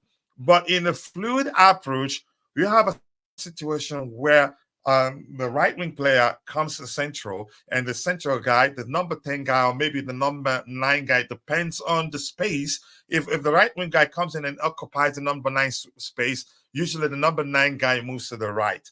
You see, so the goal is shared between multiple individuals, and that will be more of the case under Enzo Maresca. So that is a delicious comment actually from Indefinite. That shows he understands how Enzo Maresca likes to approach. And that's why I'm saying Osimhen isn't the guy for us. And that would be more of an issue also beyond the fact that Osimhen, that our striker will be scoring just 2 or 3 goals. Chelsea fans will be expecting Osimhen to score as many goals as he scored at Napoli 2 years ago, because last 2 seasons, because last season he didn't come close to what he did last 2 seasons. Without even, Chelsea fans will expect him to score as many goals without even paying attention to the fact that the manager employs a fluid approach, which simply means when we get to the final third, we're not channeling all our goal scoring, majority of our goal scoring chances through a single individual. The case is almost always who's better positioned to put the chances away. The Chelsea fans will turn on him without even understanding that the amount of goals he scored is down to the way the manager likes to approach the game. And I'm a big fan of a fluid approach. If you play with a fluid approach, if the opposition players you can say focus on a single player, the other players will score. But if you play with you can say, what's the opposite of fluid? Let's just say rigid. If you play with a rigid approach, or if you play with a traditional number 9, where you channel a majority of your goal scoring chances through that number 9, if the number 9 is marked out, you're done. You're not going to have too much or other ways to find goals. But thank you for bringing that up, Jerry. I don't mean to cut you off, even though I'm feeling sleepy here. I just want to stay till my bro ends the show. But go ahead, Jerry. No, it helps in 2 ways. First of all, I can get some rest. I'm still exhausted. Last couple of days didn't help. So it's great. And of course, having you is always a pleasure. And the insights that you shared, it's great for all of us, including myself, to learn from it. And I completely agree with you. I missed that point, to be very honest. And seeing your, I'll say, coming from Hawk's eye view. I'm sorry.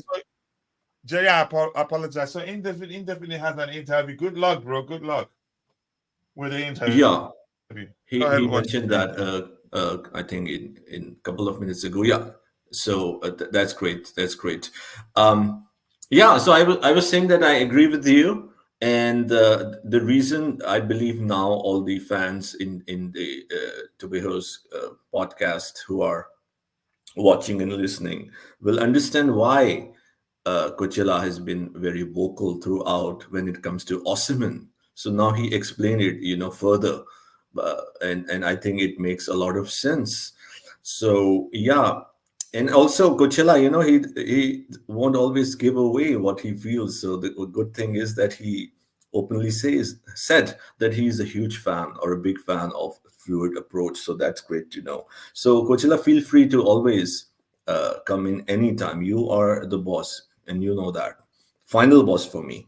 So Tobeho, go ahead. No, I appreciate that. We all have our opinion, boss or no boss, but I get where you're coming from. Go ahead, bro. So Tobeho, I'll read this, and then I'll just go for 5 minutes to make another copy. Okay, no problem.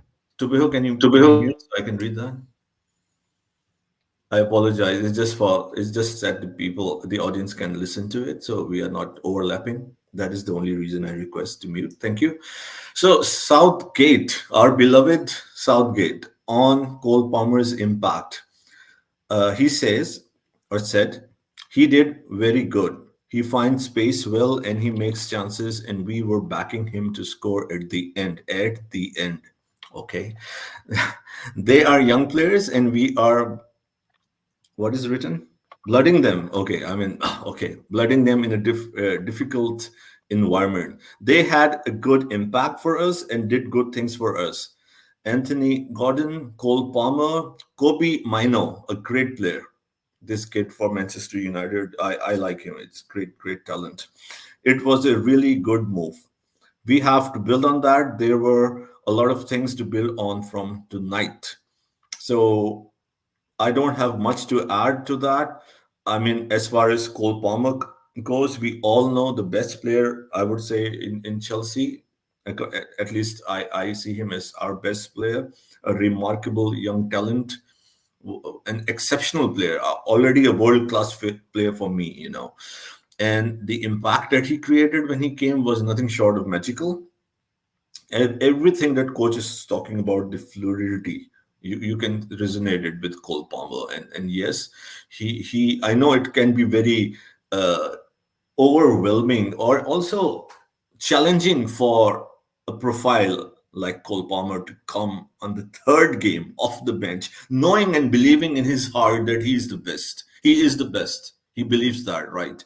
And it's not easy, what I'm trying to say, to just go straight away on the international stage with the expectation of the fans in the country and around the world on you. Still, I think he had a good game, not his best game, but better than most of the players out there.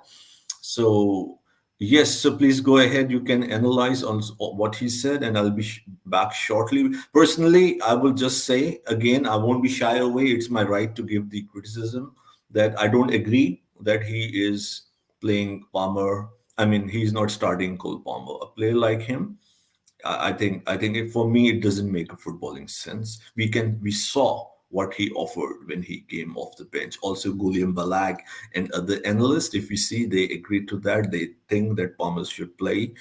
We know what Roy Keane said. He said he wouldn't like to go against Palmer if he was there as a player. There were a lot of positive things that were said, and I was not surprised. I'm sure the Chelsea fans were not surprised. We know how good he is. So I'll be back shortly. Tubeho and the final boss, please go ahead if you would like to further discuss on this topic. Yeah, I appreciate Jerry. Coachella left, and I appreciate him for his time here. He needs to rest after doing his stream, so I appreciate every second he came and gave his thought about church and everything. I really appreciate it. So in terms of I mean not Kanagalaga, sorry. In terms of Kolpama, right? I think Southgate is saying the right words, but at the same time, it doesn't use him enough for England to create more chances. And you saw last night that when Cole Palmer was playing and even Anthony Gordon, they made a difference for England. So I don't know what is happening with Southgate. He needs to do well in terms of the next round and also for England to progress in the tournament. And there's no balance in that England team. You can see what is happening. So I don't know what will happen, but I hope in the last 16 we see change for the sake of England. So I hope you use Cole Palmer in the next game, but it will be more interesting what he will do. So I hope you use him. So I will read some comments and then we'll see people on the chat thought about the situation with. I'm still here, by I'm the still way. here, by the way. Today. Okay, go ahead, Ty. No, no, no. I'm saying, you're not alone. So if you want to do what you say you're gonna do, you can do it. But I'm saying I'm still here. Okay, I appreciate it, Ty. So, what is your thoughts about the Cole Palmer situation at England? I mean, it's very interesting because when as you said, when he came on, I think a lot of people have said this as well. When he came on, you saw a brighter aspect of the England team.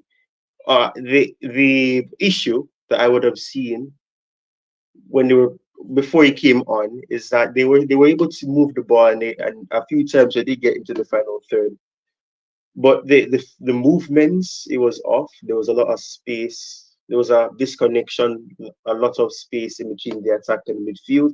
Obviously, a lot of the midfielders would have to push up as well, because that's what Southgate likes his team to be pressing high and not, well, not aggressive, but well, perhaps I can say aggressive. They press high.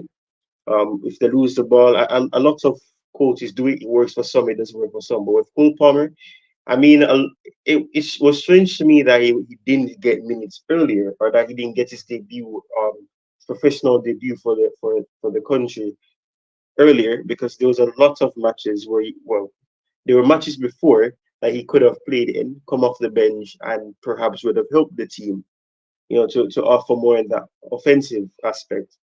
So I'm happy that he got it, but you could see the brightest spark when he came on. You could see why Chelsea are lucky to have him at the club. So it was strange to me, but I'm happy he got it. And I'm hoping that Southgate realizes that he perhaps needs to make some alterations in his starting 11, and perhaps give Cole Palmer an opportunity to start from minute one and prove that he is actually ready to play for the England team from the beginning of a match. So hopefully that's the case, but he obviously came on and he was impactful when he did.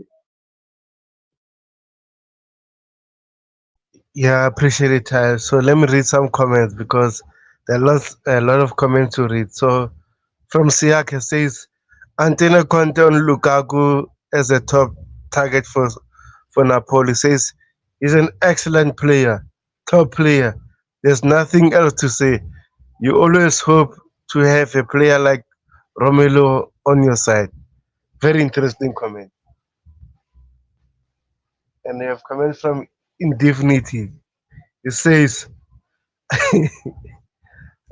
man, okay, it says, I am starting to think we are only buying kids because the sporting directors are the, I don't know what he's trying to say. They're probing all they can negotiate and they still can screw it. So, Ty, what is your thought about it? I'm starting to think that we're only buying kids because the sports directors are that inept. That is probably all they can negotiate, and they get screwed. I think what he's trying to say is that he's starting to think that that's the capabilities that the sporting directors have, because when it comes on to players that are more experienced in the career of football, it's they're not able to get a deal like that over the line. And I don't know if he's alluding to the fact that we couldn't get Elise. I'm not saying that's what he's saying, so don't get me wrong. But I think that that's what he's trying to say, is that the issue that we're seeing is that we're selling a lot of young players, and the cycle has been that, okay, we appear to be going for a player that isn't young, who's 18, 17, and go for a player that's around 22, 23, or 25, 26, 28. And then after that interest cools and we go for a younger player. So I don't know if they're trying to, if he's saying that they're trying to proceed on the path of caution, rather than to go for a player who may be asking for higher wages, because the young players, most of the time, they won't be complaining and saying, oh, I want 300,000, I want 250, 210, or something like that. They'll accept around 110 or along that range, or probably less. So I think probably that's what he's saying. If that's not what he's saying, then I hope he can correct me. But I feel like that's what he's trying to say, that the sporting directors only have that capability of getting young players, because the risk is less, and it's more, there is a higher chance of them being successful in their pursuit or their approach for the player, because the player may buy into the project and they may be able to convince the player who's just starting their career and trying to make a name for themselves, in comparison to a player who's had an opportunity to prove themselves at a higher level, and they're looking for a project that will give them Champions League football, etc. Okay, I appreciate it. And we have comments from Richmond Maker says everyone hit the like button. It takes a second. It is free, and if you want to share, click the subscribe, and it helps this channel to grow. Thanks, Richmond Makers. I appreciate it. Let me read some comments here. Okay, Divinity says good luck for. No, sorry. Richmond Maker says good luck in the interview in Divinity. Yeah, good luck, bro. I hope you get the job that you're looking for, and then yeah, man, good luck. Oh, the Lord Dante is still here. He says they are all following aligned with the model, project, plan, whatever you want to call it.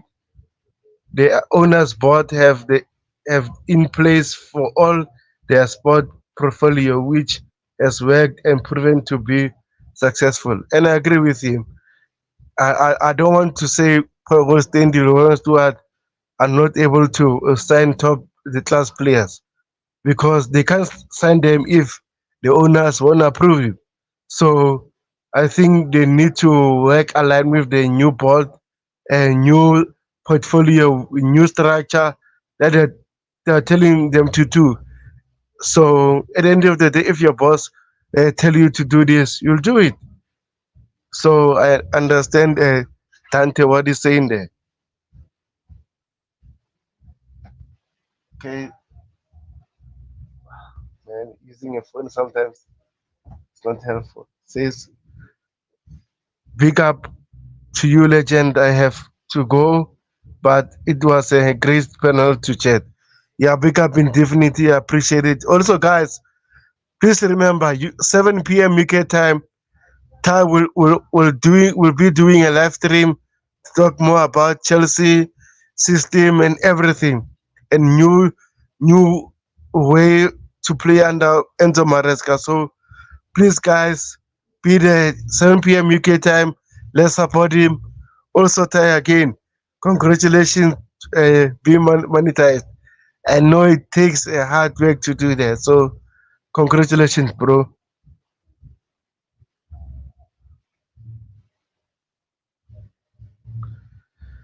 Okay, from Richmond Maker says yes, we are getting all. Oh, we were getting Olise to bring in inequality player into the team, but we do not want to bring in market signing to please our fans, to make us more attacking. To make us much more attractive to potential sponsors to earn revenue. Interesting comment by Richmond Makers there. And it says we need to tell our potential sponsors that we have a team to get back in the Champions League. And this is coach doesn't know what to talk about. Don't listen to it. Coach is not here anymore, guys. Jay says, how could we sign a Bakis player without offering 200 to 250k minimum wages?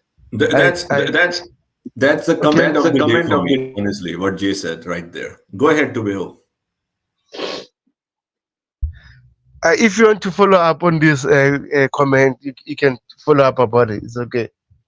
No, I just said it's the comment of the day for me, and it makes, as he said, it doesn't make any footballing or rational sense. So it's a great point what Jay said. So as a statistician, I can understand, and it doesn't make a it doesn't give any logic or even a footballing in terms of footballing recruitment. So it will be interesting to see.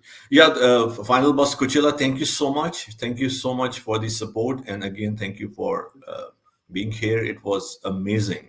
A lot to learn from you, and always a privilege to share the platform. So Dante says, Dante says we are only signing marquee superstar players when we reach a certain level of performance and financially, especially with new rules taken into account.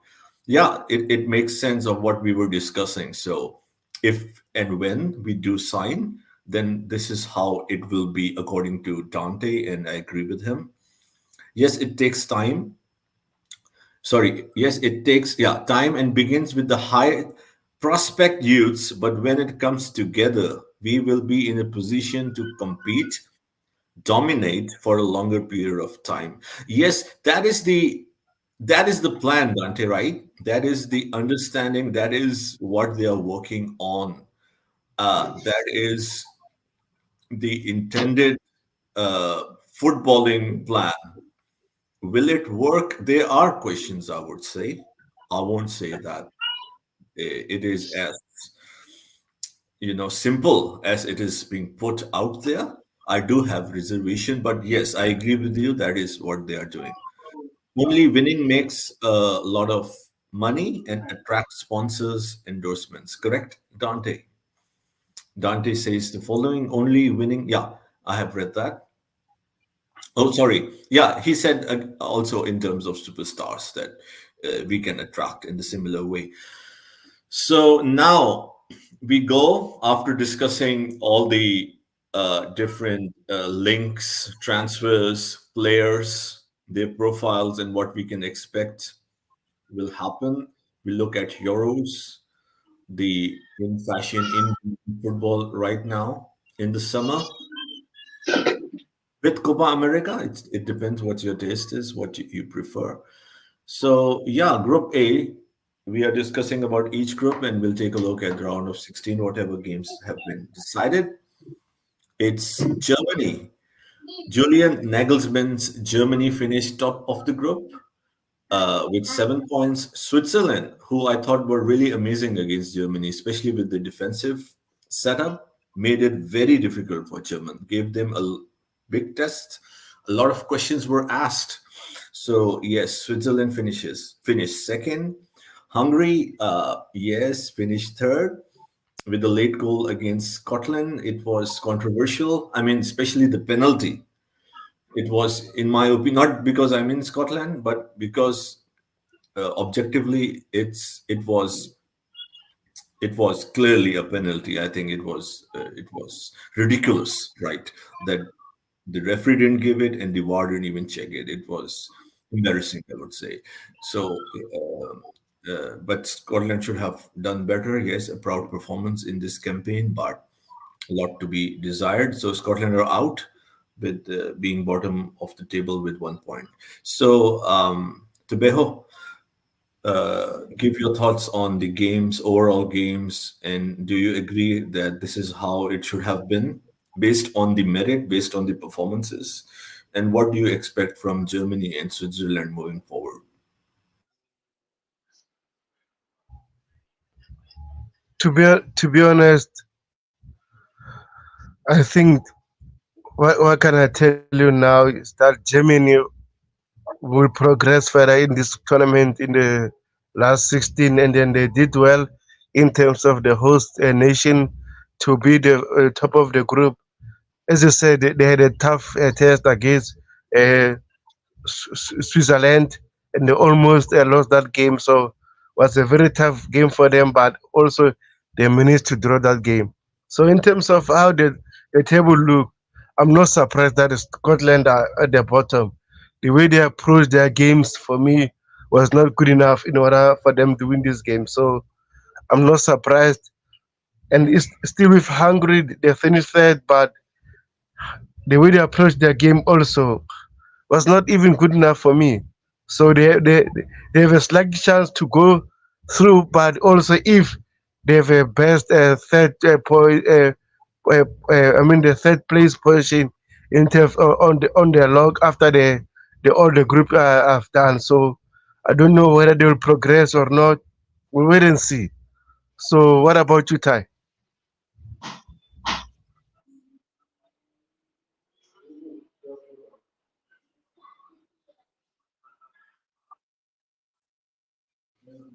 I think Ty is not here. So Jerry, what is your Ty, thought? but we can hear him in the background, right? Okay, Ty, you can please let us know when once you're here. So yeah, I'll try to share the next one. Just give me a moment because I was waiting for Ty. Ty, are you here?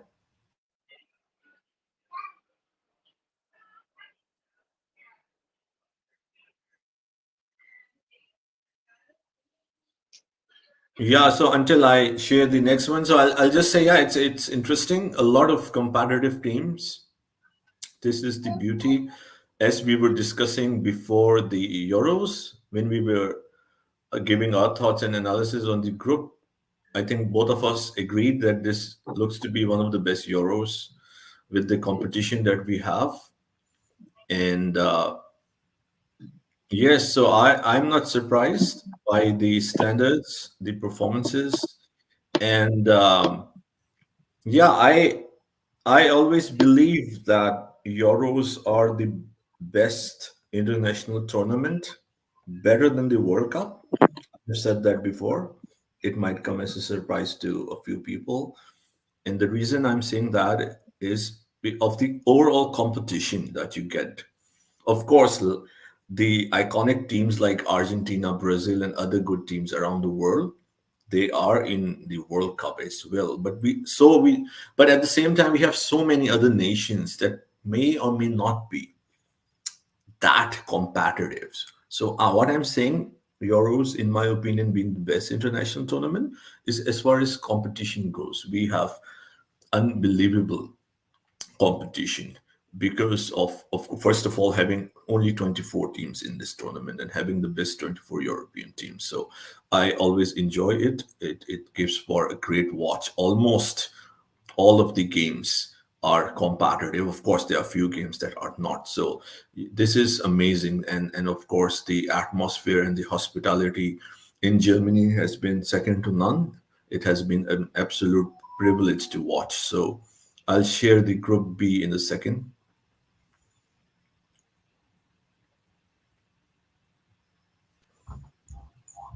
And Rich Moneymaker says, okay, let me scroll up. Says, I am back, guys. Yes, we want to win, and the owners understand that we don't need to mix experienced players in the first team. We are going to we are going for players over 27 if needed. No, we are not selling Levi Colwell. So I don't know who he was replying to.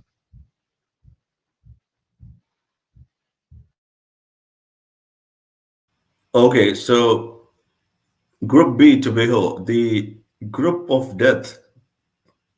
So we know that Spain and Italy qualified, and Croatia and Albania are out. Croatia won't be able to make it because they only have 2 points. They won't be the best four, I believe, right? Correct me if I'm wrong. I think they're out, right? Or they might still be away. I don't know. So it has been disappointing, especially that they lost the first game. Then they had a very decent performance, and the last game again. I mean, it was sad. I like this team because they have been underdogs every time they go and they punch above their weight. They have been delightful in the World Cups, Euros. 2018, when they went to the final, was amazing. Was with the resources that they have, they did exceptionally well. And yeah, so I'm a huge admirer based on their performance. They fight, but it was sad to see that they couldn't hold it. They were not able to be organized defensively, and they just couldn't focus enough to hold, I mean, on to the lead and keep the ball and were open for a counter attack that led to the Italian team get that crucial point. So, Tobejo, what are your analysis on the whole group? And Spain, of course, not only top of the group, but they won three out of them. We have been very explosive, dynamic so far. Mark Cucurella has been an exception. I mean, has been sorry, exceptional for them. He played very well, and his momentum. He continued on with the momentum that he had with Chelsea at the end of the season. And this player had come a long way, and is already one of my favorite players. So please go ahead, Tobeho, and give your overall analysis of how Group B ended. Yeah, Jerry, to be honest, I'm not surprised that Spain are on the top of the group. They've been playing very well. I've been impressed the way they approach their game. And also with Italy, to be honest, I'm so disappointed the way they play. I, I don't know what they are doing at the moment. They might not finish further. They might be knocked out in the last 16 of the tournament. So if Croatia, I'm not surprised because if you look at that team, they are aging, and then the coach have been playing the same players over and over again. I think for previous 3 to 4 tournaments.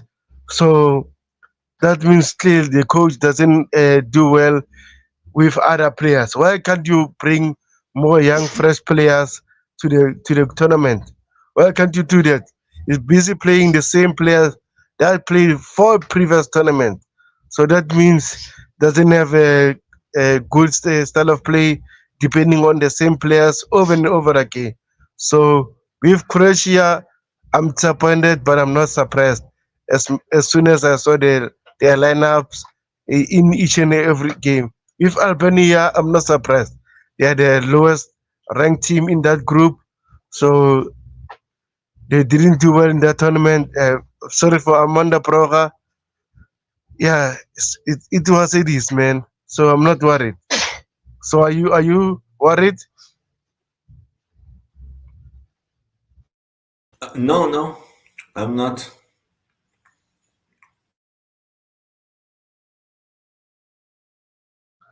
Or can you share Group C, and so that I can address some comments from the comment section.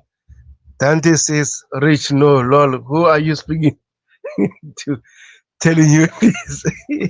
I'm not sure how you're not getting it." And another breaking news from Rich Moneymaker. Say breaking news. Phil Foden has left the England camp. Wow. Some breaking news, but we'll wait to see that further report along the day. And then say Dante, okay, they're talking to each other. So let's move on to the Group C.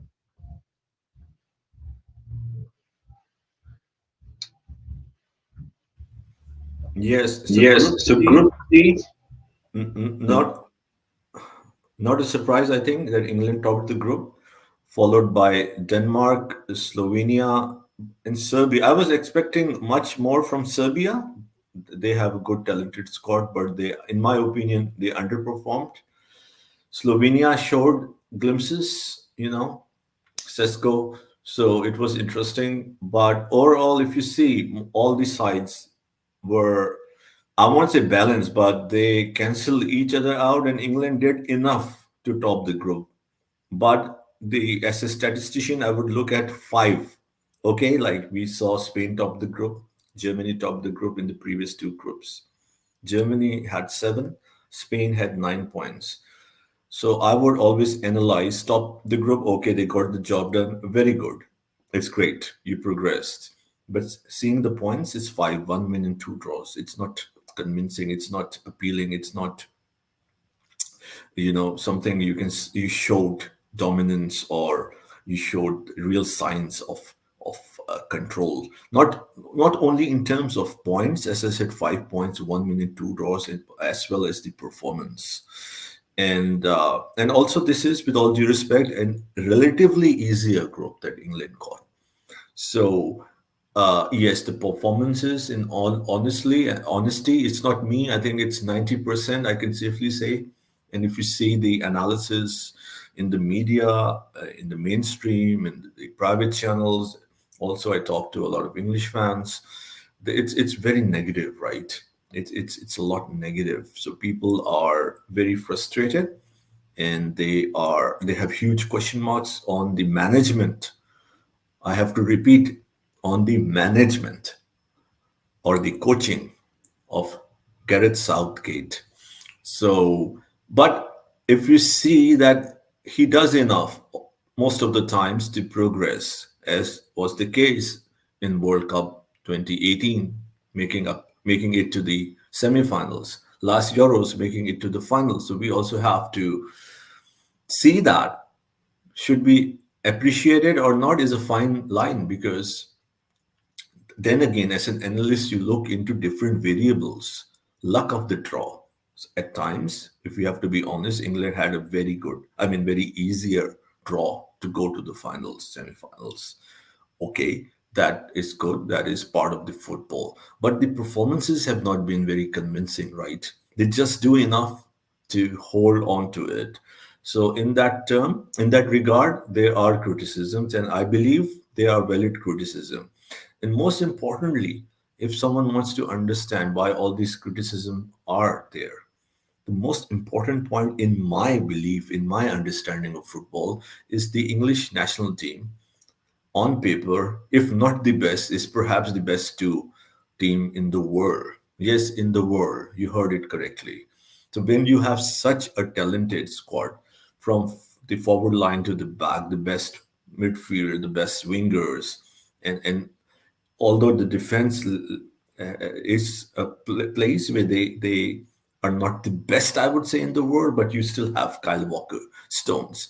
So um, when you have such a squad and their strength clearly lies in the attack, right, and you're not utilizing it, that is where the criticism is. That is why it is being criticized. But they will face a team which will finish third. I believe it will be figured out tomorrow, because there are three groups that they can the three groups that they can, I mean, in any three groups that are from Group D, E, and F, the third place finish team, according to the draw, will be uh, will face England this coming Sunday. So they will have an easier, at least on paper, draw for round of 16. But please remember that, spoiler, if you have not already figured it out yet, Holland, Netherlands, a very good team. Yes, they lost to Austria, a very, very good Austrian dynamic, flamboyant side. Netherlands are third. So if the draws goes in that direction, then England will face Netherlands on Sunday. So it's a possibility.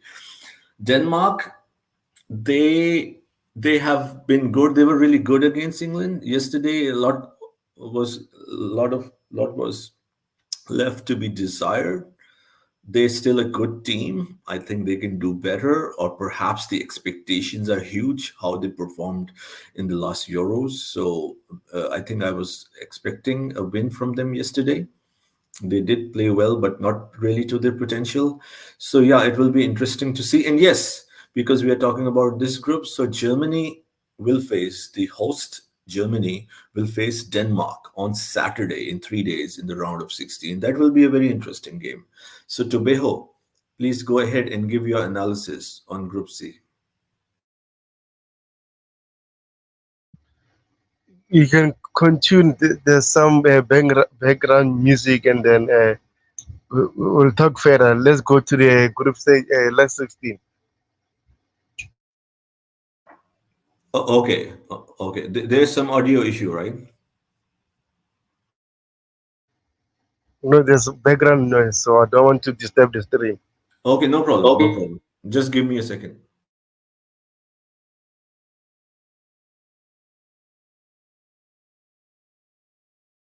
So yeah, as I try to go through the Group D, just give me a second. Please share your comments. Write your comments in the chat. What do you think of our analysis, of the analysis of Group C, of England? Do you agree, disagree of on my take? Please go ahead and give your view, as I just go quickly to Group D to talk about the Group D that was concluded yesterday. That was concluded yesterday. Okay. So yeah, please share your thoughts. Please share with us what you think, which team has inspired or made you, sit on the edge of your seat, or the popcorns or the tea or the coffee falling from your hands. Were there a few moments like that? So, and which team do you think has the best chances? Which team has really impressed? Who are the underdogs? Please share it. Please share it with us. Dante says, Rich, Sterling, Chilwell, Broya, Chalaba, and Conor Gallagher. If it means we bring better and if it means we bring better finances, yeah, correct. Dante on spot. Dante says England were lucky other teams didn't take advantage. I concur, I agree.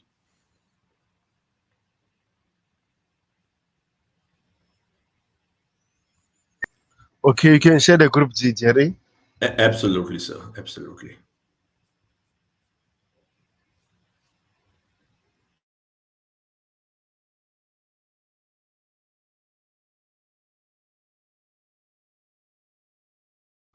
Yes, can you kindly put it on the screen?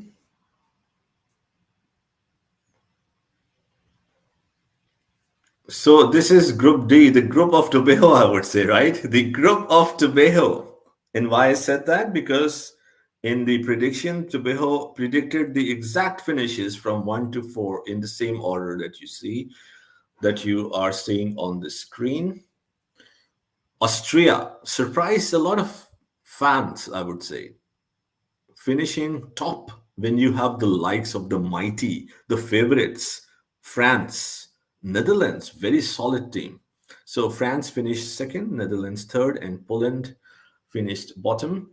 Austria, as Tobejo analyzed, gave his view when we were discussing. He said, watch out for Ralph Rangnick, and the guy who was instrumental in the development of many young players throughout the generations in Germany, working as sporting director for Leipzig and other projects, working with Klopp, Tuchel, and also is a first-hand mentor of Julian Nagelsmann, the best young coach, at least in my analysis.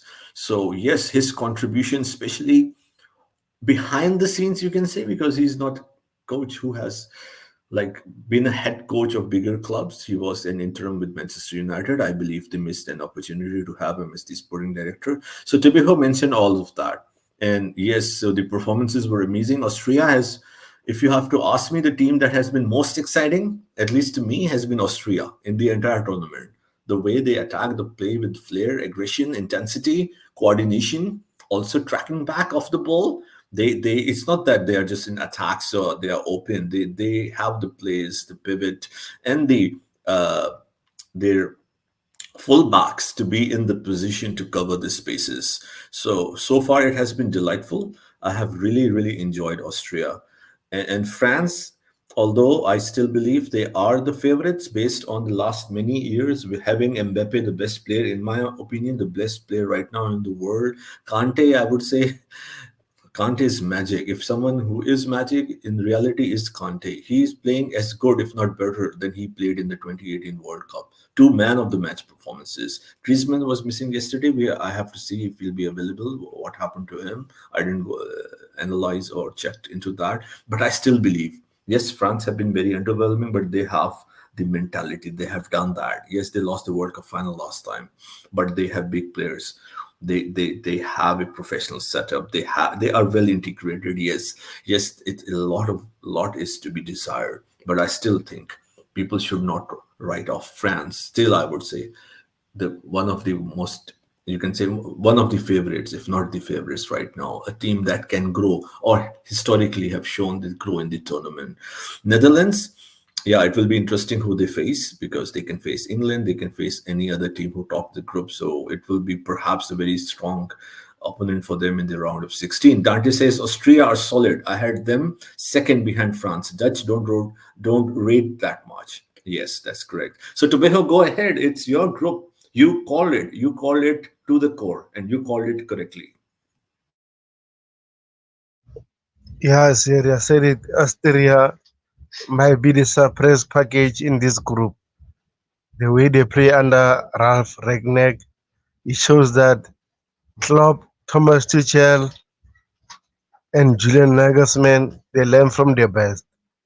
If he had better players, I think Austria will be the one who going to challenge for this tournament. So I'm surprised that they are the first. I thought that France will finish first, but at the end of the day, France and Netherlands in this group are not doing well, and Austria is showing case their talent. So the big boys, the big fish, they better be ready for Austria because they are not here to play. So I'm happy about their progression, and then I've said it that they will do well, and then they're doing well. So I'm happy for Frank Ranknecht, and I hope if I was Chelsea, I will offer this guy a role at Chelsea because he's so good in terms of recruiting talented players. He told Manchester United to sign Erling Haaland. He told Manchester United to sign certain players. They didn't sign them. Now they're doing well. So at the end of the day, this guy is a good coach and a good eye for talent. So I'm not surprised about Austria. They're doing well, and I hope they do well further in the tournament so that the tournament can be more interesting. And also, Jerry will wrap up, I think, after 10 minutes or so because the games are starting now in 5 minutes. So I think more people will like to watch the Belgium Ukraine game. This group is so interesting because that group, I think, four teams have 3 points, all of them. So it will be interesting which one will go through, which one won't go through. So go ahead, Jerry.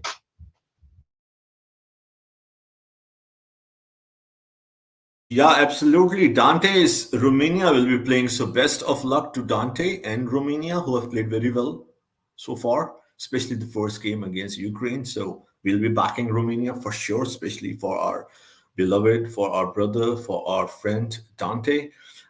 Dante says France been solid defensively and just not finishing but creating plenty. Correct, but I won't rule out France. They have big mentality, I would say, based on, of course, we have seen what they did not just recently but for the last decade. I mean, for the last decade they are the best team in the world, right? We can make a case for that, the best team in the world, and I believe they will be a very tough team moving forward. And yeah, so still favorites for me. Personally, I like Germany to win, but France, I think, is perhaps favorites based on the reasons I mentioned, and of course, Austria, the dark horses are there. Spain, very interesting. It will be there. It will be very interesting. England, of course, perhaps one of the best team on paper.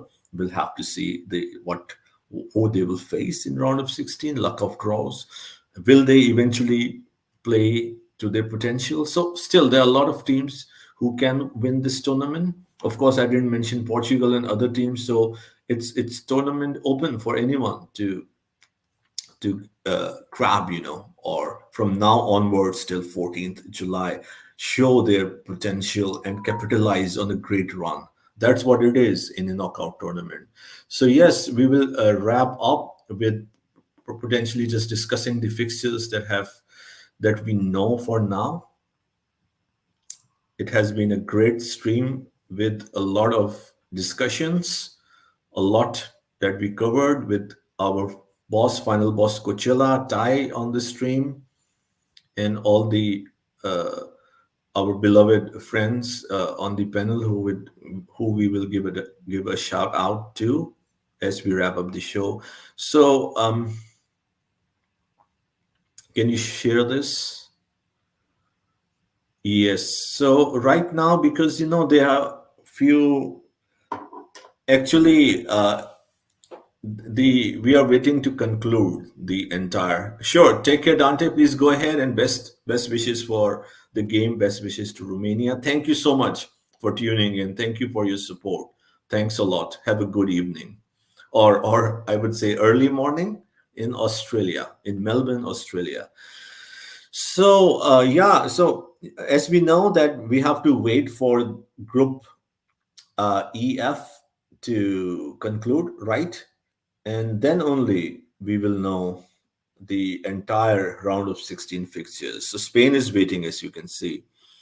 Germany will face Denmark. I think perhaps this is not updated, I would say. Germany will face Denmark. And yes, Switzerland will face Italy. These games we know. So, Tobeho, yes, you can quickly wrap as people are anxiously waiting to tune into Euros. Germany, Denmark, Switzerland, Italy, these two games, at least you can give your view, and then we can round up this magnificent show, I would say. It was a great show. Yeah, Jerry, I appreciate it. I think Germany will beat Denmark. Denmark at the moment, they've been playing very well, especially Ericsson is not on form at the moment. And we know Denmark are a one man team. If Ericsson is doing well, the whole team will be doing well. So I think Germany are the favorites, and then they might win it because they are playing very well. They have a style of play. They are creating chances. Musiala and Florian Wirtz are doing well, so I'm not surprised. But one thing they need to do, as much as they like Havertz, I'm not saying I'm gonna say bad things about him because he's a former Chelsea player, but Kai Havertz for me is not good enough to lead Germany for glory. They need to play a full cruise of Dortmund. He's a top striker, natural striker. Kai Havertz for me is not a striker. It's just a first line, and then it's not working. He didn't score. I think he scored one goal first game, which was a penalty. But other games for me, he was not doing very well. So if I was Joel Nagelsmann, I will change Kai Havertz and play full cruise. So in terms of Italy and Switzerland, I think Italy might be surprised that they might be knockout because Switzerland are playing very well, and Italy at the moment they're on and off. So it's a tricky game for me. So I don't know which team might win. So Jerry, to you, which one will go through? Yeah, and we'll Yeah, do a and we'll show do it. maybe after a day or two, if you can make up some time so we can give our predictions once all the round of 16 are done up to the final. Yeah, for Germany, Denmark, I am confident. I'm really confident that Germany will win, should win, but knockout games, anything can happen.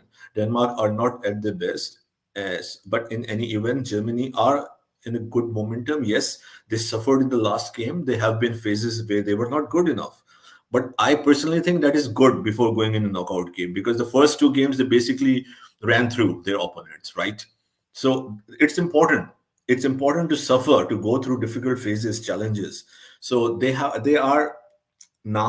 faced that. They have a very difficult sorry, I'm saying Scotland, Switzerland side who were very physical, and they had a back. They played with a back five and made it very challenging for Germany to break. The good thing is that German kept on fighting.